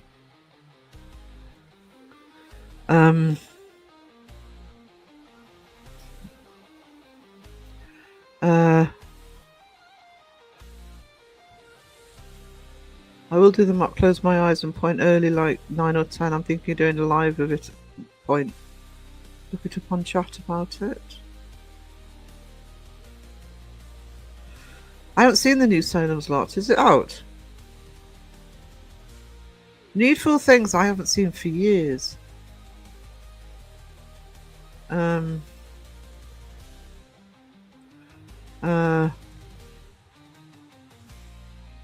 Dragons of Fern. Is that Ursula de Guin? What's her name? Ursula de... Oh, I can't remember her name.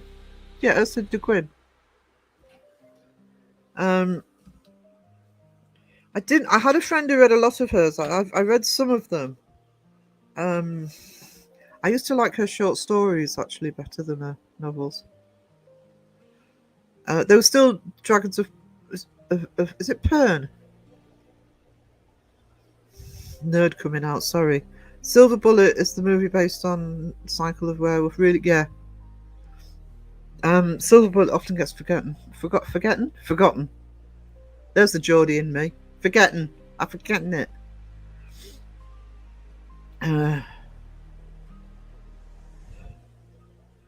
Thinner, yeah. Richard Bachman. It was under Richard Bachman that he did the 4 stories.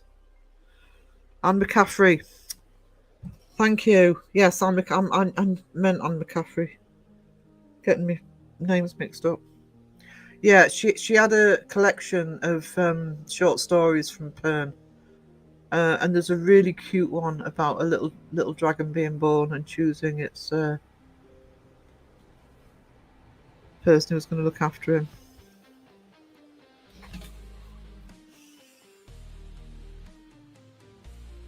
Misery Book was better than the movie. The movie, I really enjoyed the movie, and I must have a look at it again because I know there was something left out of it, and that was the Green Mile. Green Mile's an amazing book, and the movie's quite true to it, but there was some slight differences. Have you read any of the Survivor Type? It's in the Skeleton Crew. No, I haven't. I have not.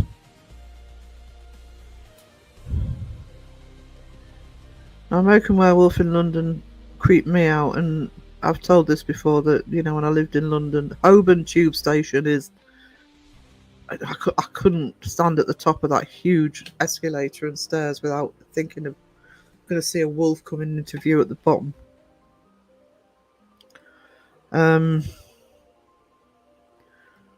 Green Miles, my favourites. Yeah, it was Ursula. Actually, I preferred Anne McCaffrey. It was Ursula Gwen I couldn't quite get into. But the thing is, see, one of the first, as an adult, well, teenager, when I was in DC and there was a comic book store and I picked up Dragons of Autumn Twilight.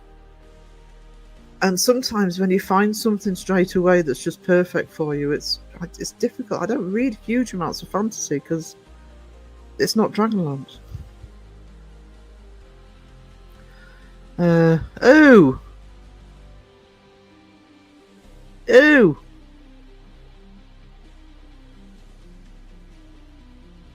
Kate Wilhelm, my memories. I don't know Kate Wilhelm. My memory's non-existent, sweetie.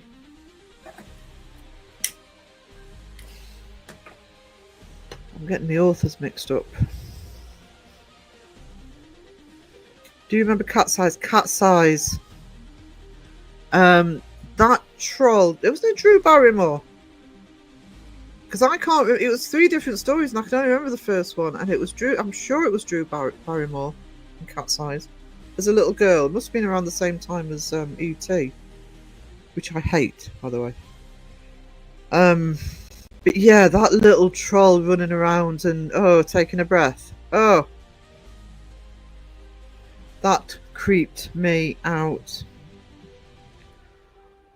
I don't know if the others is a book. The others reminds me of a book by James Herbert. I need Elaine in here because I know she's read James Herbert. I can't remember what the book's called, but it's the same premise as the ending to the others. I like the others. James Herbert tends to be a bit forgotten. If you love your horror movies, if you love your horror books, James Herbert sadly died too young.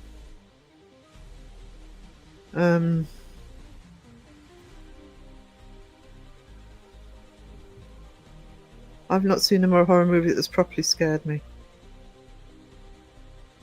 2. I have 2.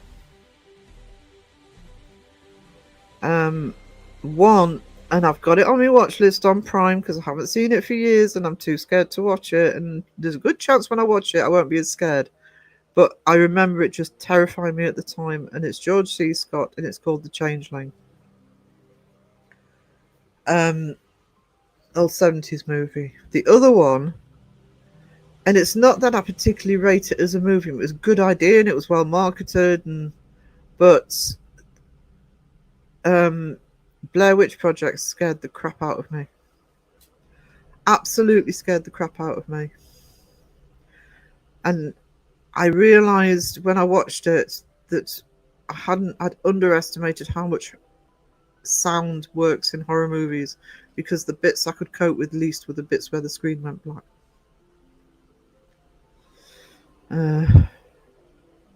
Yeah, me too, Sky. Which film? Day of the Triffids, yeah. We need to do a horror D&D night. Yeah. Actually, probably get 1 or 2 more people in for horror D&D. Just finished reading Room. That's a good book and movie. The Rats, yeah. I think there's a follow-up to that called The Lair. I don't know Room 1308. Clive Barker's could be a bit hard to read, but he knows his horror. I watched Blair Witch in a tent in Maine.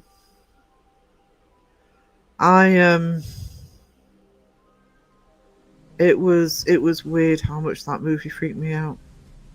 And I'm not talking about the bit at the end. I'm talking about it was the night. The bit that got me the most was the bit at night when they're in the tent. I think there's shadows as well, but it sort of goes black and you just hear kids giggling. Oh no. Oh, Weave World. I'd forgotten all about Weave World. God, it's a long time. Changeling was the first movie in the genre I saw. It really stuck with me as a result. Yeah. I really want to watch it again, and it is in my watch list on Prime, but I keep thinking, I won't do it today.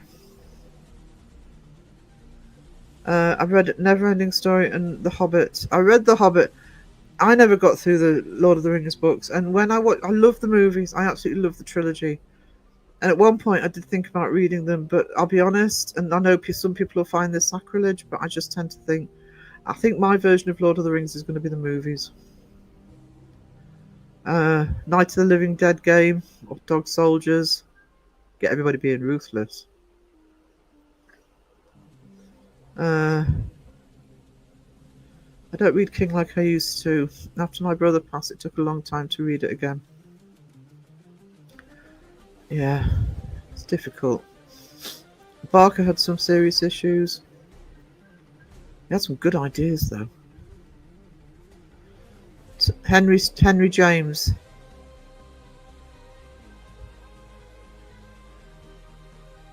Turn of the Screw sounds familiar. I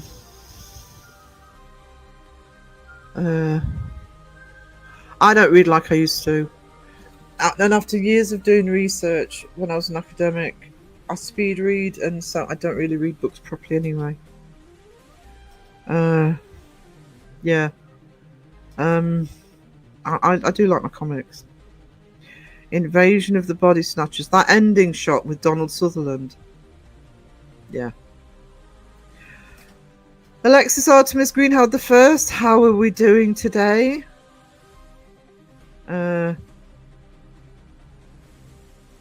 I didn't try as a kid. I probably would have managed them as a kid. I see Ghost Cats.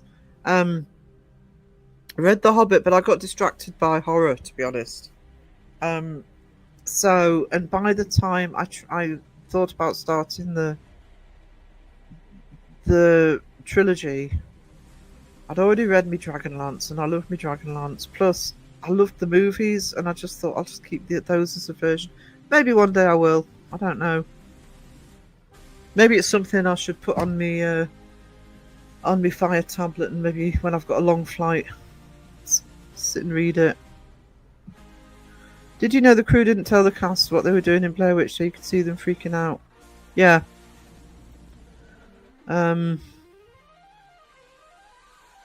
Yeah, they were. That's not unusual in horror movies. Alfred Hitchcock was terrible for winding up his actors. And horror stories about Stanley Kubrick with Shelley Duvall in the Shining. He really traumatized her. The Thing. Yeah. Dean Koontz, I actually enjoyed his books, but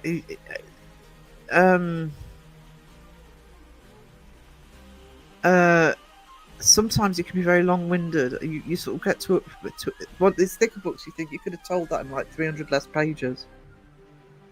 And James Patterson. Oh no, it was Robert McKinnon. I thought that was the day first. I've never read James Patterson. Sacrilege. I know. I'm sorry. I'm sorry. I know. I knew I'd offend somebody.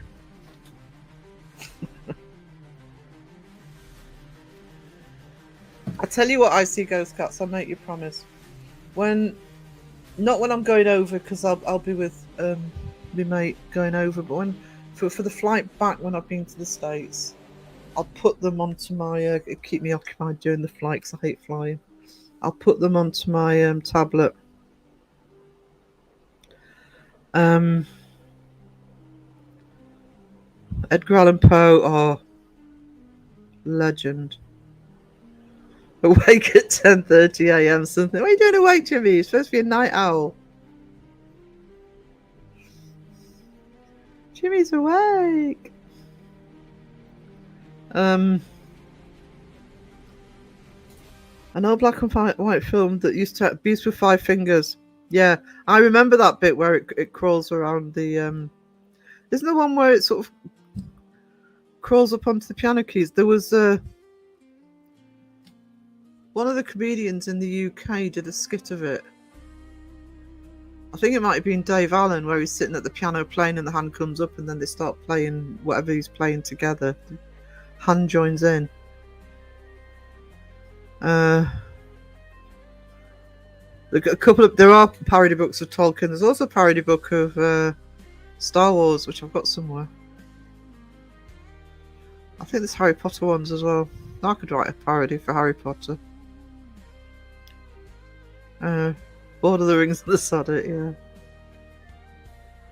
Like all the fantasy stuff.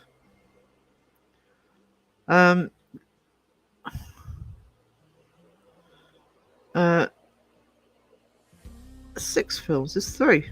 Oh, you mean the Hobbit ones as well? I've only seen the first Hobbit one. I'll be honest, but Martin Freeman annoys me.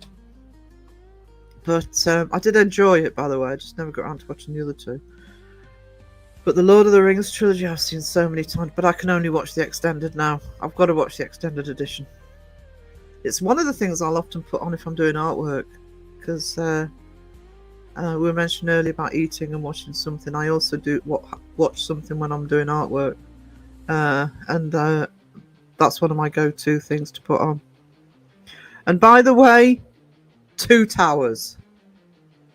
Thank you. Return of the King. Phantoms, yep. I need more coffee. Me too, actually.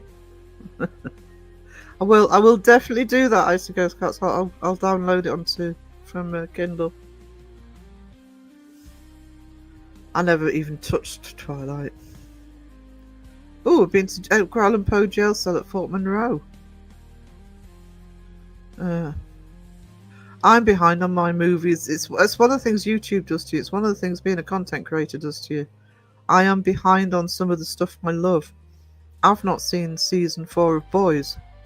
I'm waiting until season 5 comes out and I'll binge it before the last season comes out. There's something else I didn't see either. I'm behind. I can't remember what the other one was. The internet and tablet killed my reading habit. I used to be a voracious reader. I want to get back to the habit again. Bad habits are hard to kick. Yeah, I would actually like to get back to reading again. Played the piano, very creepy. There are audio. Hi, Pam Spencer. How are you doing? There are audiobooks of Lord of the Rings that are very good. I'm not very good with audiobooks. I wish I was. I have friends that listen to them a lot. I have a friend who is a delivery driver. I think it's for Argos, and sort of in the van all day, and that's what he does. He'll just put audiobooks on and sort of listen to it. And I've just never not to get into it. I suppose it depends who's if I could choose who did the narration. Family Guy, yes, Family Guy did do a parody.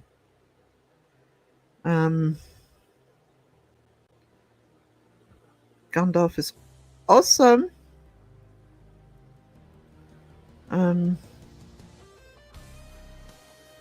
Season 4 sounds like a free show. It's Carl Urban. Legolas and Gimli had good chemistry on set. Funny scenes. Actually, speaking of Carl Urban, it was the Rohan, which is why I said Two Towers. I love the Rohan storyline and Aomer.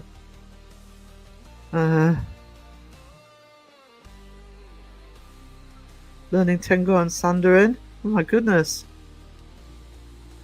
Oh, the chat's just jumped.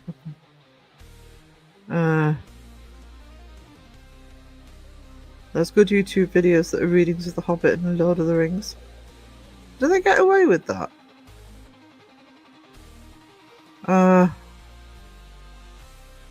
That is the other problem. There's no point in me lying down and doing that because, yeah, I'm going to be gone in 5 minutes.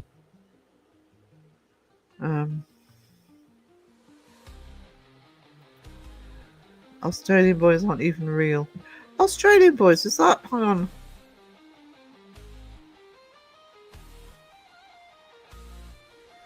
So there was an Australian show about. Or was it called The Australian Boys, or was it called The Sunshine Boys or something? Where they kind of disappear from reality. So when they go home, nobody knows who they are. First season, that was really good.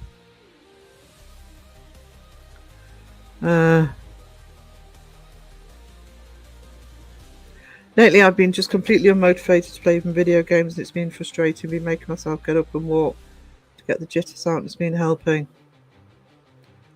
Yeah, being active. I think that's probably what's not helping with me at the minute, because I'm barely managing to walk very far. You've got to take your mind off it, haven't you? I used to use video games for that, actually, but yeah, it needs to be something you're really into to have that distraction. Thank you, baby. Ding, ding, ding. Time am I on? Nearly on 4 o'clock. I'm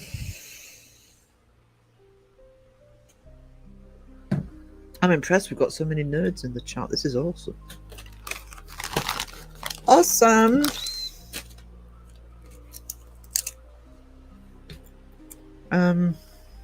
Yeah.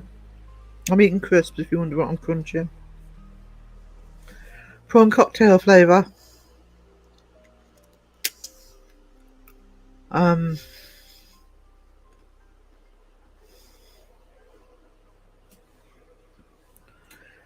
spend so much time on screens between work and then watching stuff on YouTube. It's good to take a break. Yeah, I agree. It's partly why I've been doing more artwork again. I mean, as well as for the business, for different. I'm making Hervo. Oh no! I'm eating bloody cheap when I was Walker's prawn cocktail crisps. But I've got scampi in my future tonight, and I love scampi.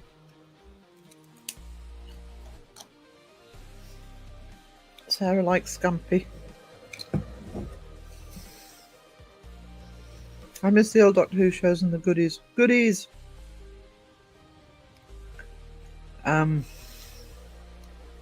Yeah, that's where nostalgia kicks in, isn't it?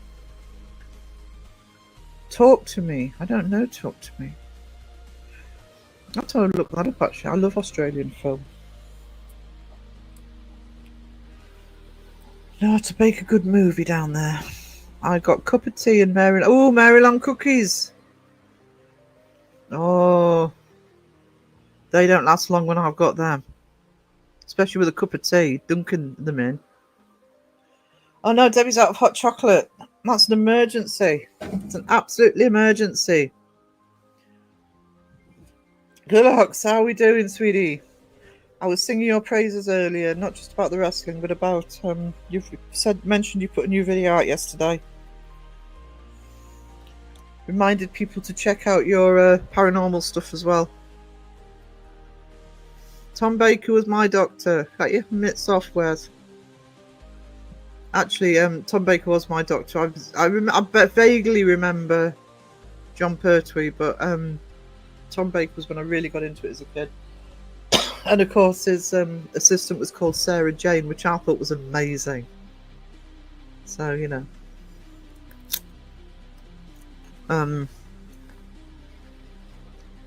Lost things.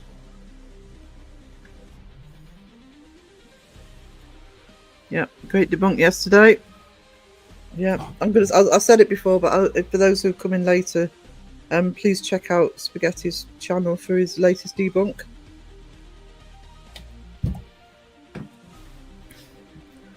Oh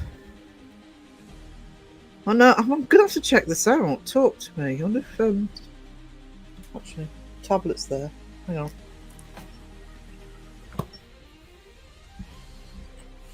See if it's on Prime. Have a little looky. Because if it is, I'll put it on my watch list.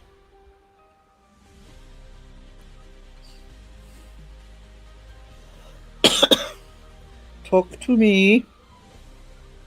Talk. Came up straight away. Oh, of course. Rent or buy. Which is it? That's not too bad. I'll put it on my watch list to remind me. It's an emergency. I need to go. You do, and it's bank holiday. You know what it's like on a bank holiday weekend? Everybody panic buys because they think, nobody's going to have anything left. Hot chocolate. No problem, sweetie. I wanted to remind everybody that you do debunking videos. Amazing job you're doing with the wrestling. Well, let's give props where props is due. I love token books. I couldn't get through. I did try Cimmerillion as a kid and I couldn't. Love the animated movies. Love the live action movies. As long as you appreciate for their own merits, they are all fantastic, and that is the way to do it. Because we all do it. We've all read a book and the movie wasn't the same. I've done it. But I'm sorry, I can't remember the author's name, but I remember I did a science fiction conference in Glasgow years ago now, about 20 years ago. And I was sitting at the head table and there was, for dinner, and there was a science fiction author, female science fiction author. I'm sorry, I can't remember her name. We're going back a long way. But she just had one of her books picked up for a movie. And people at the table were saying to her, really good, are you not worried that they're going to ruin the book? And she had the best answer ever. She said, no, she says, because it doesn't change the book. She says, whether the movie's good or bad, it doesn't change the book. And that's a really good way of thinking about it. There's a theory called death of the author, that once a story's out there, even when somebody reads it, I could read Lord of the Rings, you could read Lord of the Rings, and we can have different opinions on bits of it, and that's fine. The author can't control that once it's out there in the world. Terry Pratchett.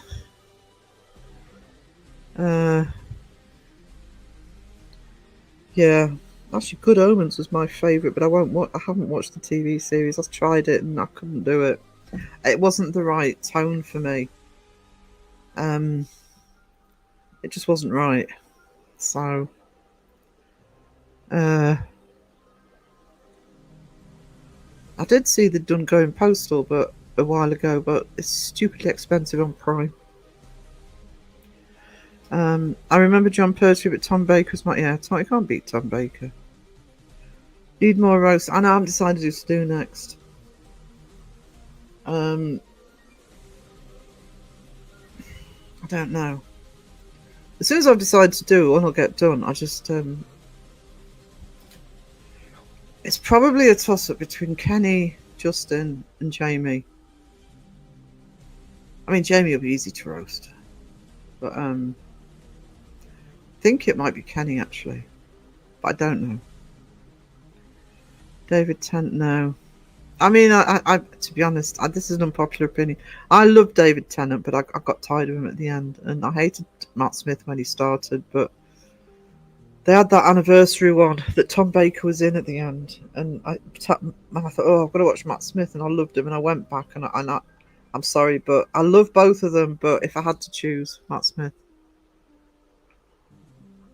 Thank you, Debbie. There's Spaghetti's channel. You check out the amazing recipe, but also check out his debunking videos, please. Lando, that sounds familiar, Pam. Endeavour.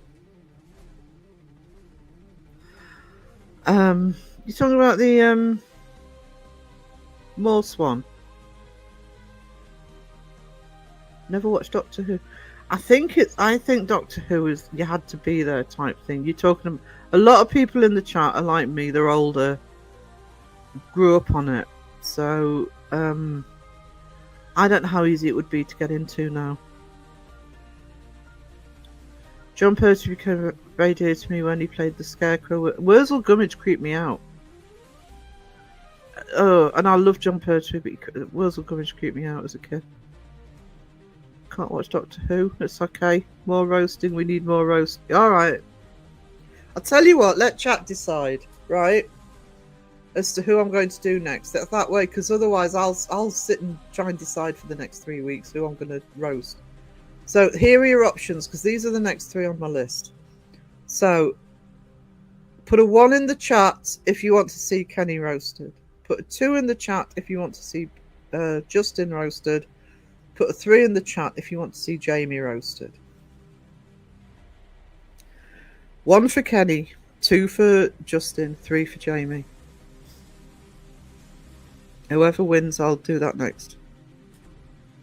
Oh, Janet Fielding.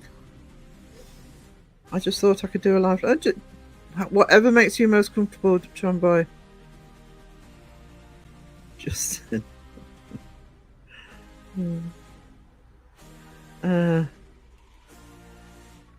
Love cartoons, yeah. Flashing colours, like pretty things. Yeah, no, Wurzel Gummidge creep me out. Kenny. That is what. That you only allowed 1 spaghetti. That is what's awesome about books, how we all read things differently. I'm gonna have to delete that. I'm surprised it was that cheap, to be honest. Sky. Do Jamie needs to? No, he's fine. Jamie's fine.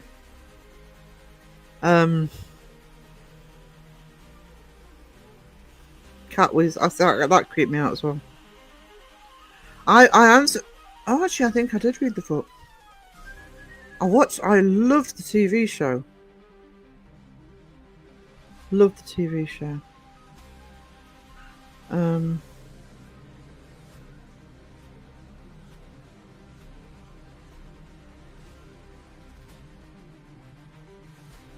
Looks like Justin might. I know, Justin. Debbie, that's cheating.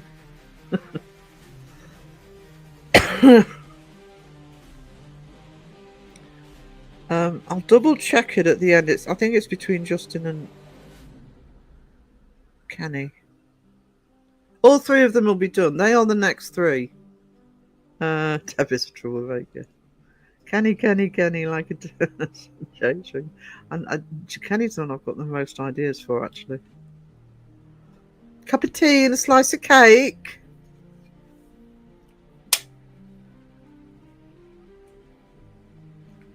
I can't just choose Justin next then.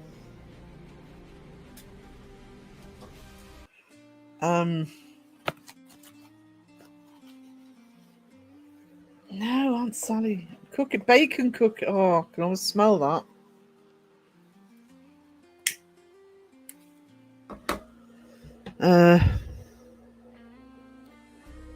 A philosophy I still follow. You know, are you following ARPF philosophies?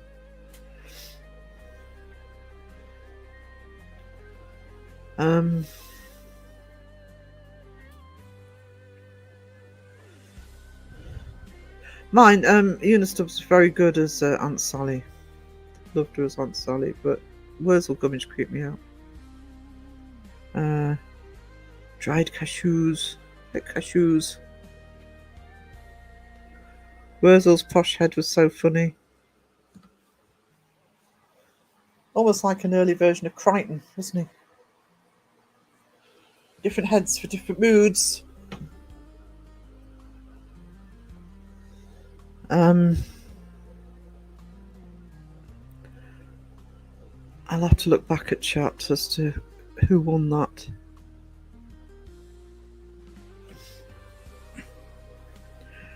APRF, my dad says that cup of tea and a spot of cake. Cup of tea.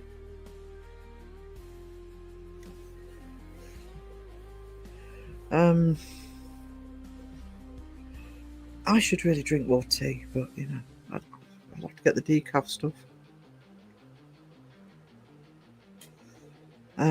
Trouble is, if I drink tea, apart from the fact I'm not supposed to have much milk, and I drink milky tea, is I can't have a cup of tea without dunking biscuits in it. Yeah, it's not going to help. I love Red Dwarf. I've just rewatched Red Dwarf. I love it. Cucumber sandwiches. Debbie's vote counts as Kenny because the one is first. Don't act as referee. Frank Herbert. Isaac Asimov. My dad read from being a kid to up until the point he couldn't read anymore before he died. He just devoured science fiction. And people like Asimov and Frank Herbert especially.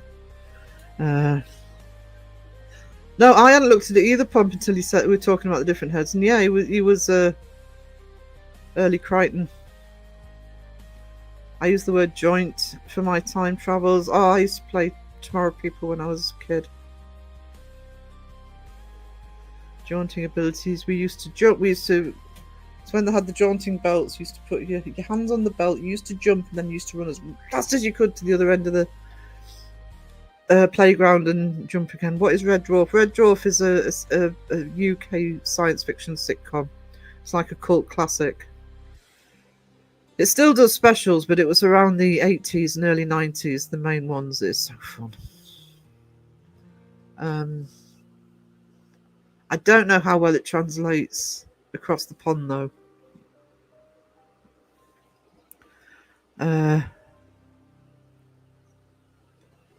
They are doing some more.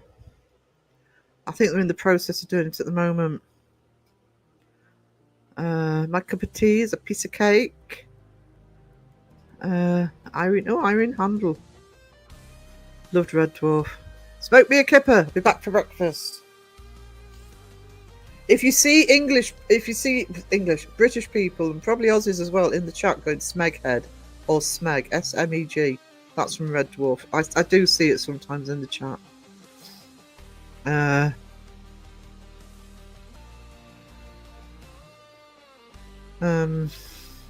Dwarf. Rimmer. I just love Rimmer. I love all of them, but I love Rimmer. The amazing Chris Barry. Smoke me a kipper. I'll be back for breakfast. He's taking the Smeg. Smeg. As I've got Crichton in my head. Smeg. Wheel of Time is good. Is that the one that's on Netflix? Icy Ghost Cats, because I tried starting that and I didn't get very far into it. It's partly the actress that was in it, I think. Coolest Kids School. We were. Oh, awesome! So it can translate. I just never know with the UK sitcom. Loves Red Dwarf. Oh, brilliant. Dwayne Dibley.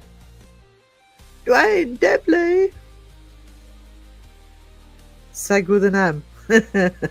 Yeah. Next time you're in Seg's chat, call him a Smeghead. But put the M in. Capital S, small M, capital E and G head. You'll know what you mean. He used to be British, so he'll know what you mean. That makes more sense. Canada loved Red Dwarf. I didn't know how much it had been shown. Let's not go into more controversies. I'm tired of controversies at the minute, and that was all done and dusted with. British Empire. Not Dwayne Dibley, the Duke of Dork. Space, no one can hear you. Cha cha cha. That was he does an American chat show now. What's he called? Craig Ferguson. Early appearance from Craig Ferguson.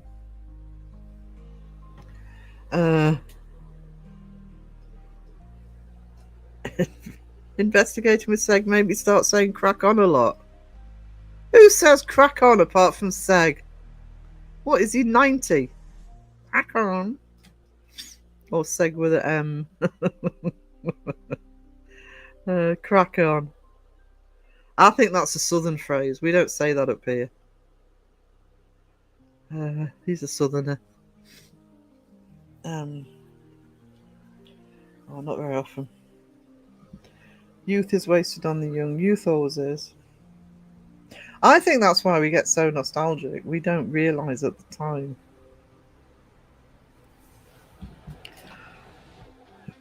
Danny John Jules' voice. Do it really?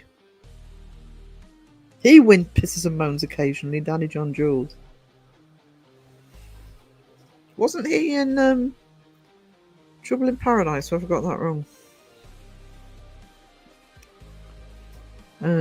Cracker fat.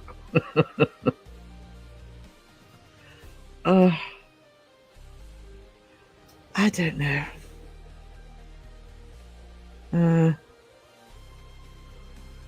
In Canada too, thought it was Red Dwarf I'd seen, but wasn't positive of the name. Thanks for the confirmation, Pam. Yeah, Death in Paradise it was. Anyone watch Yes Minister? Yeah. And Yes Prime Minister.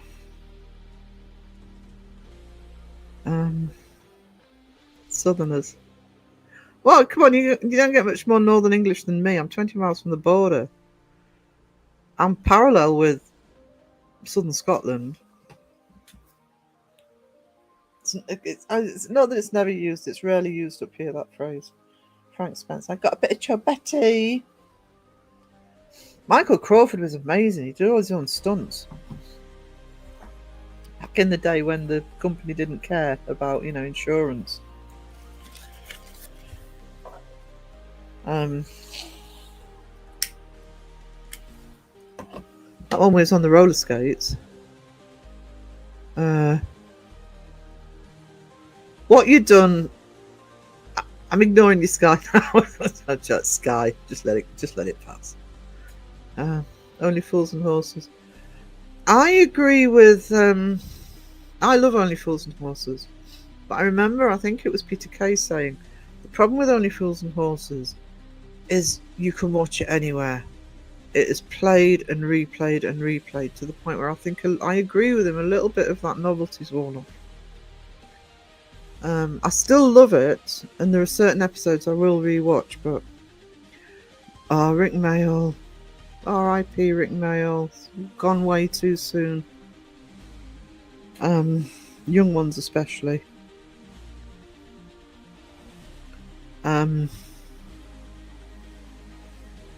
Yeah, love the young one. I'm surprised you don't get it there, actually. Only Fools and I thought it would be one of the ones that would actually travel over the pond.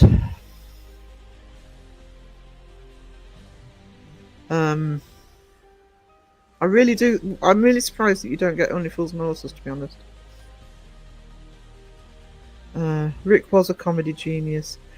If you ever see it streamed, I think you can watch one or two on YouTube. But Rick Mayall did an amazing storytelling show called Grim Tales. Grim Tales? Hang on. Let me check I've got the name right.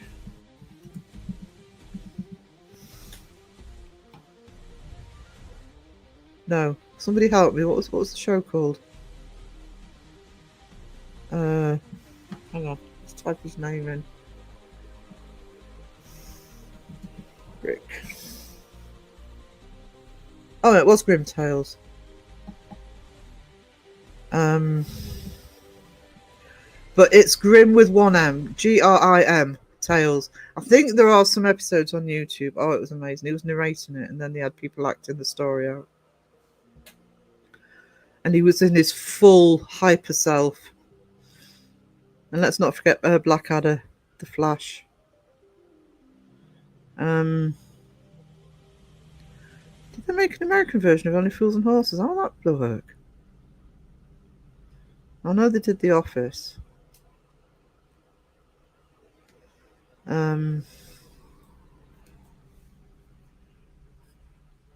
They made an American version of one of my favourite shows, which is Life on Mars.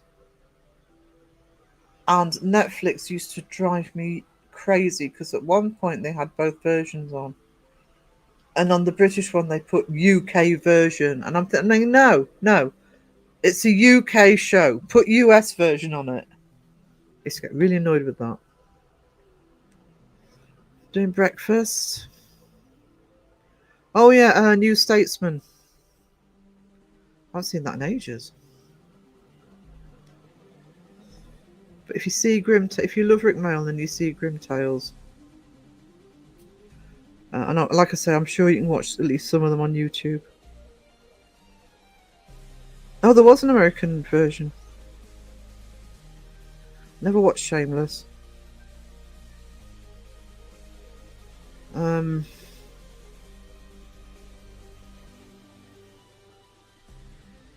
The original Brothers Grimm Tales book. I've actually done 1 or 2 videos. I don't know if they're still up on the original versions of fairy tales. I did mention it in one of the debunking episodes as well. The original fairy stories, often they came from folklore anyway. And it was the Victorians that developed the idea of literature for children. Because before then, because the Victorians, more kids were educated. Before then, it was the same stories for everybody. So you get the Victorians creating books for children, and then you get Disney coming in, and so fairy tales get more and more diluted. If you look at the original versions of some of those stories, they are really grim and almost horror stories, actually. I may do another video on that at some point.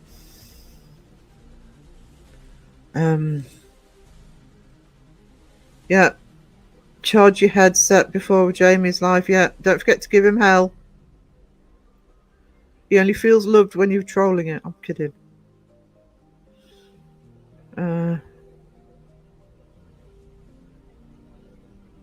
Yeah, I agree. With it's difficult. Grim Tales, the original, like the sisters in Cinderella literally cutting their toes off. And there's I think it's Sleeping Beauty?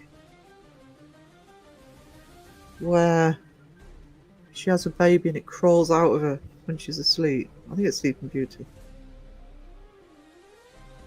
Going dark here, looks like thunder all the way. Yeah, it's supposed to be rain here, but it's actually bright sunshine at the minute.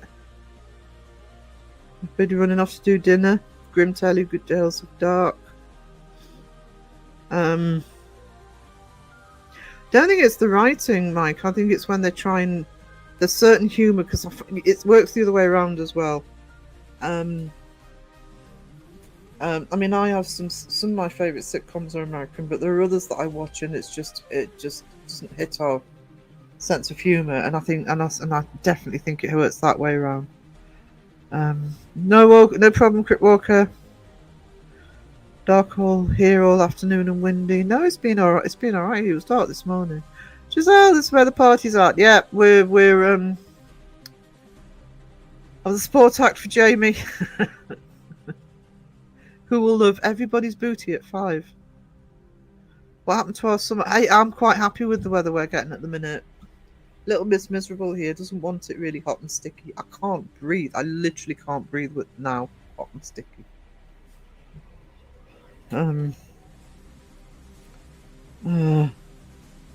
Yeah, that's exactly what happens, and I think the baby literally crawls out of her.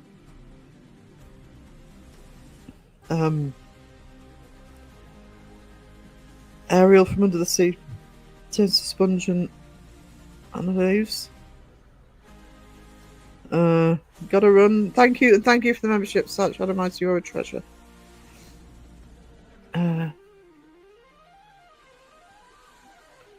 You're an absolute diamond.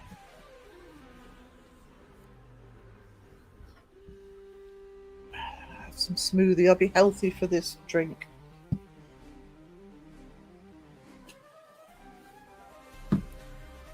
My 5 a day goes into my smoothies, then I can have what I want for the rest of the day.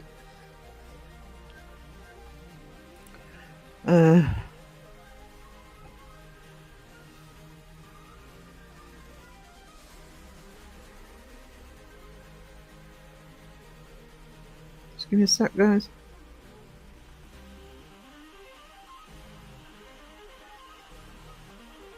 John Stubb, hello! How are we doing? How are we doing this afternoon?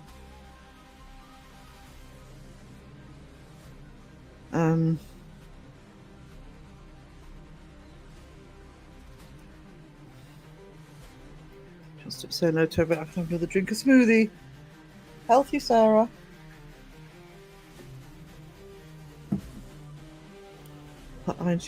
Actually, I think I did mention this in one of the history debunking videos, is that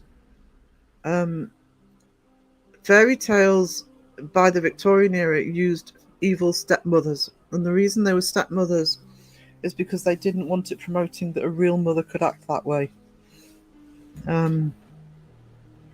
Whereas before then, it was often... I did a reading of one called The Juniper Tree, which I think I took down when I got demonetized. I put it on folio. And that one, that's a horrible mother's story.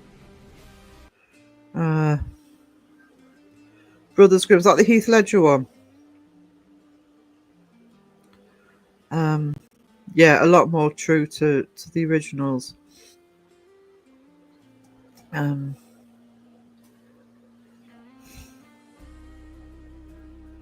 So I thought you were being funny.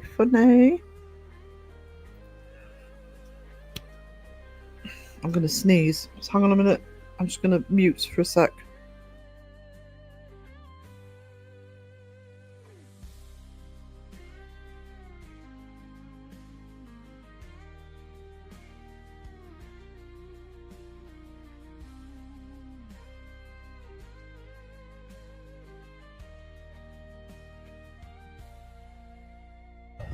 That was 3 in a row. Pollen's stupid. Shouldn't be allowed. Where are the bees collecting it? I need to work harder. Coffee won't make itself. I know. I wish it would. Pollen. Yeah, I have rotten hay fever. I've always had, I don't get the streaming eyes or anything. I just get really bad colds and blocked up, and now I've got COPD. It's really kicking my ass at the minute. You walk outside, you can smell it, and the fields aren't even out yet, so I'm in for a right old time. Thank you, Mike. You are a legend. So when I do 3 sneezes in a row, they get louder and more silly sounding. Mine just, it's almost like a repeat. Just choo, choo, choo. All the same volume. Mine are more organised, Wes. Mine are way more organised than yours.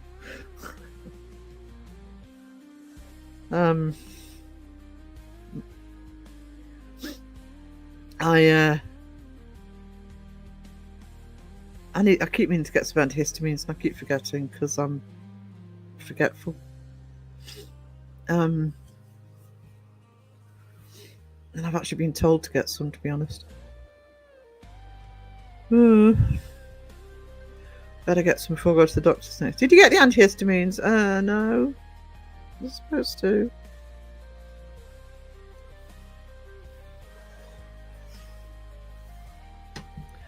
What's Sky doing?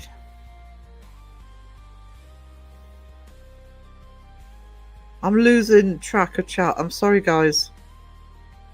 I think I'm winding down. I'll give you a little bit of time to get snacks and drink before Jamie starts. I I'm a disorganized sneezer. That would look great on a t-shirt. Disorganized. I'm an organized. It's not the only thing I am organizing. Didn't know the office. Does the Aussies do an office? Oh, coffee stat. Yeah, that's what I need. My partner's blamed her deafness on how loud my sneezes were. Mine are loud. And I literally do the sound.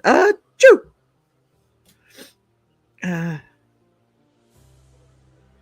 More tea? Cup of tea?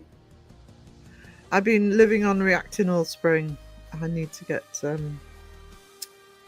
Actually, I've had one recommended, but I don't know if it's over the counter. But there's one here called Alleries, which is just take one a day, and it doesn't completely get rid of it, but it does really tone the symptoms down. Couldn't get into the Aussie. I didn't know Aussies did an office. I didn't really watch the British version, so you know. Didn't really watch any of them. No. When my dad sneezes, the house shakes. My bestie's husband, when he sneezes, we call them the sneeze burps because he burps at the same time every time. It's a talent. Yeah, I didn't know there was an Aussie office. I had no idea. Is it called The Office? Aussie Taskmaster. Mango tea. Oh, I love mangoes. I've actually got some mango yogurt in my smoothie.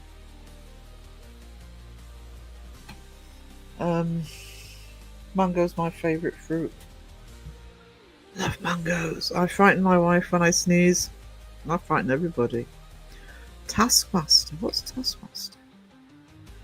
A lot of over-the-counter hay fever pills are rubbish. I can't get them to stick in my nostrils. Keep trying, Wes. You'll get there. Just shove them up there. Don't try this at home, kids.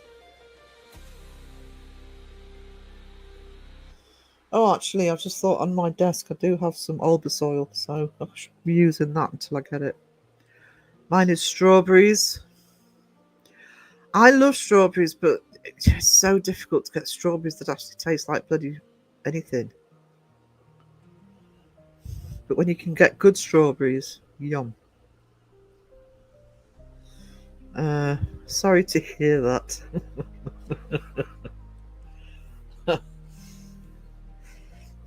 Is that what the chemist is telling you to do, Wes? Might want to change chemists. Oh, Greg Davis, okay. UK versions of Being Human and Ghosts much better than the American versions. There was a really good... it wasn't the same story as the American version, because I love the American version as well, but there was a really good show that Leslie Sharp did. It's 2 seasons of it. I actually bought the DVDs. It was a while ago, and I'll tell you who was in it. Was oh fuck, what's he called? Andrew Lincoln, who ended up being in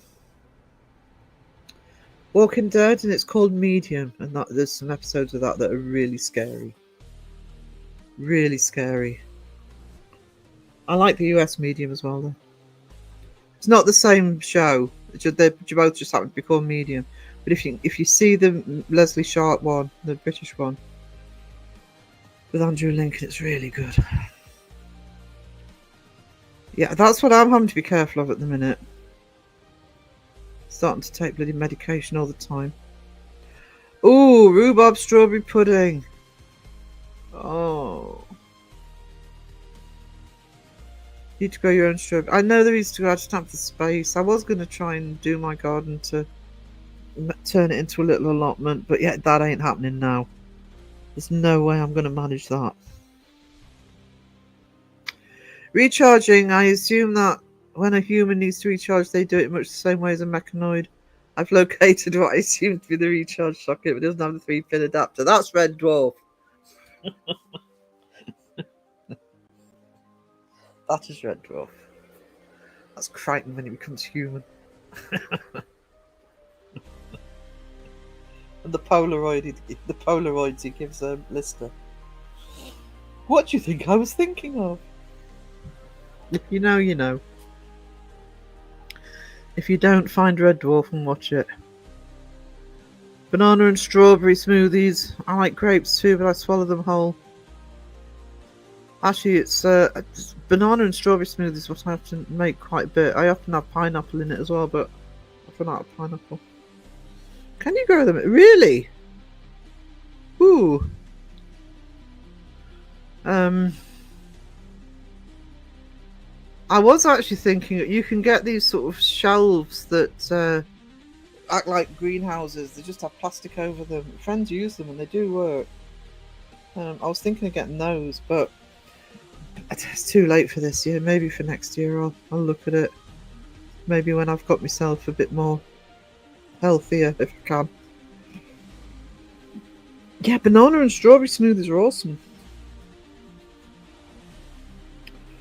Awesome, I've got cherries, banana, mango and grapes in this one because I basically haven't got much fruit left. I just had to pile everything in. Is it normal? What, taking a Polaroid of it and showing it to your mates?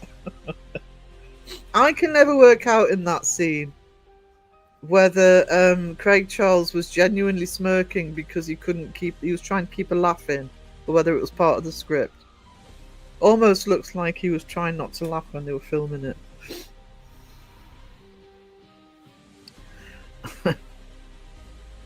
Every time I watch it, I wonder that. Was it scripted or could he just not hold? And they kept it in because it did work.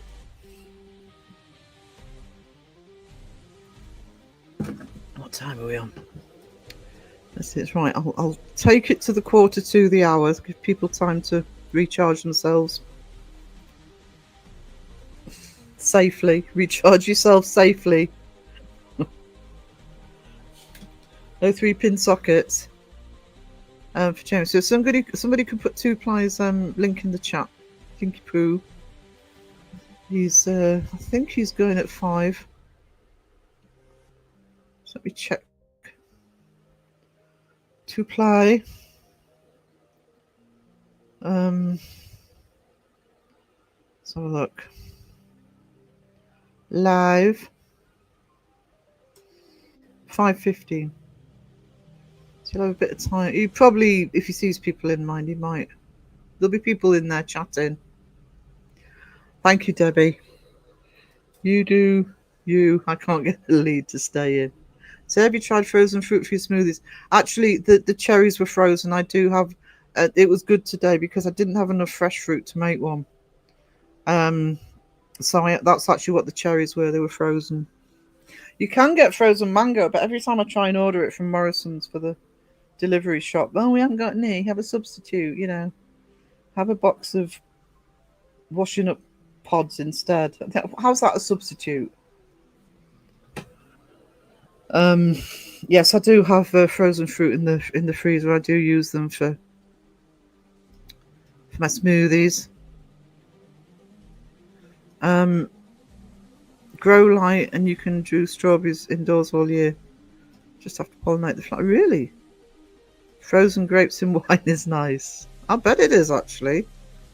Except I'm guessing it's probably better in white wine. I don't like white wine. Sounds good, though.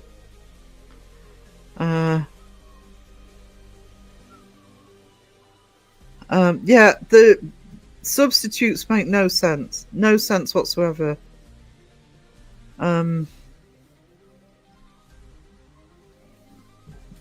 It's like, just don't put it on the order and give me my money back. I'd rather they did that. Going to make homemade strawberry chocolate chip. Oh. Send some over. I tried that, but I'm too heavy to fly. Okay. Yeah, they do have frozen mango. It's on their list, but every time I try and order it, oh, we haven't got any of those. Have a sweeping brush. Oh, listies. That's a small sewage And I see welling in your trousers. I detect you're a tad concerned. Rimmer!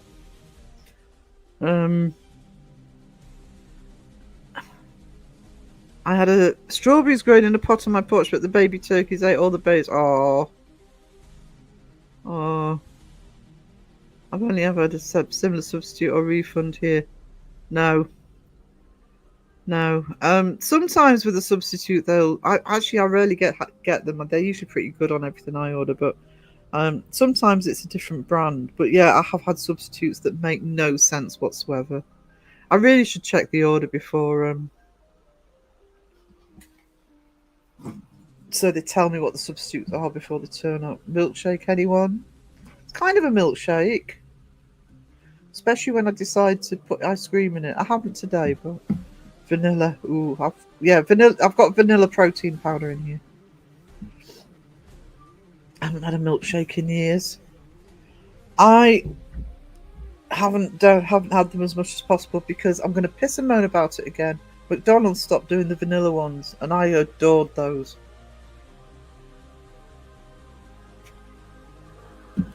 Stupid McDonald's. No, Wayne has a habit of turning up just as I'm about to finish. Don't take it personally, Wayne. Wayne's here. Bye, guys. You ordered an aubergine. We didn't have that specific. Yeah. Ollie has an IQ of 6,000. It's got a 6 in it. Look, that's one of my favourite episodes. I love the ending to Queeg. Outdoors, we lose berries to ants and birds and skunks and other critters. Yeah, it's pretty much the same here, actually. Chocolate. Yeah, I do have the chocolate at McDonald's if I have a McDonald's milkshake, but I miss the vanilla. Still miss the vanilla, and they haven't done it for years. But it was awesome. Awesome. So from my point of view, guys, I'm going to do a members live on Monday afternoon, and I will finish just before APRF go live at 4 o'clock on Monday afternoon UK time. So I'll hand over to the milk chocolate chip. Don't. I've got some Believe in Me videos coming out, and another video that I don't want to say what it is. Not because there's anything wrong with it, but because I don't want somebody else beating me to it. And what was the other one? Something else. I will double check the scores. I think it looks as though it might be Kenny or Justin for the next roast. IQ of 12,000 PE teachers, yeah. 3 and 4. I love most of them. They all have their moments. Milk chocolate is like brushing your teeth while eating that. No, I like mint chocolate. Nothing wrong with mint chocolate. Sarah, what time Sunday afternoon?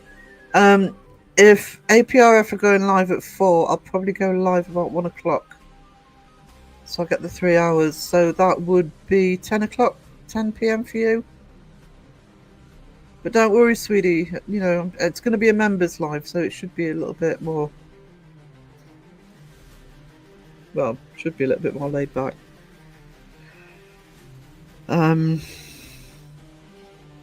But just in case you do, I mean, I will share APRF's live out, and I'll do a community post on it. But please remember, APRF are going live for the first time on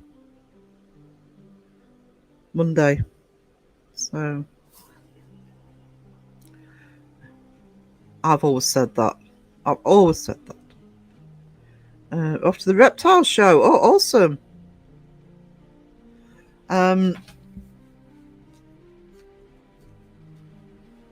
So Jamie's live in half an hour. Chat will be gathering soon if you want to go and natter. Thank you everybody so much for being here. Thank you to I See Ghost Cats and Shadow Mice for the gifted, and Mike for the super chat. You are all amazing. And I will see you all probably, if you met for members Monday, but then my regular live on Tuesday afternoon. Toodles. Don't need coffee. I need coffee. I need coffee. You don't need coffee. I need coffee, Daddy.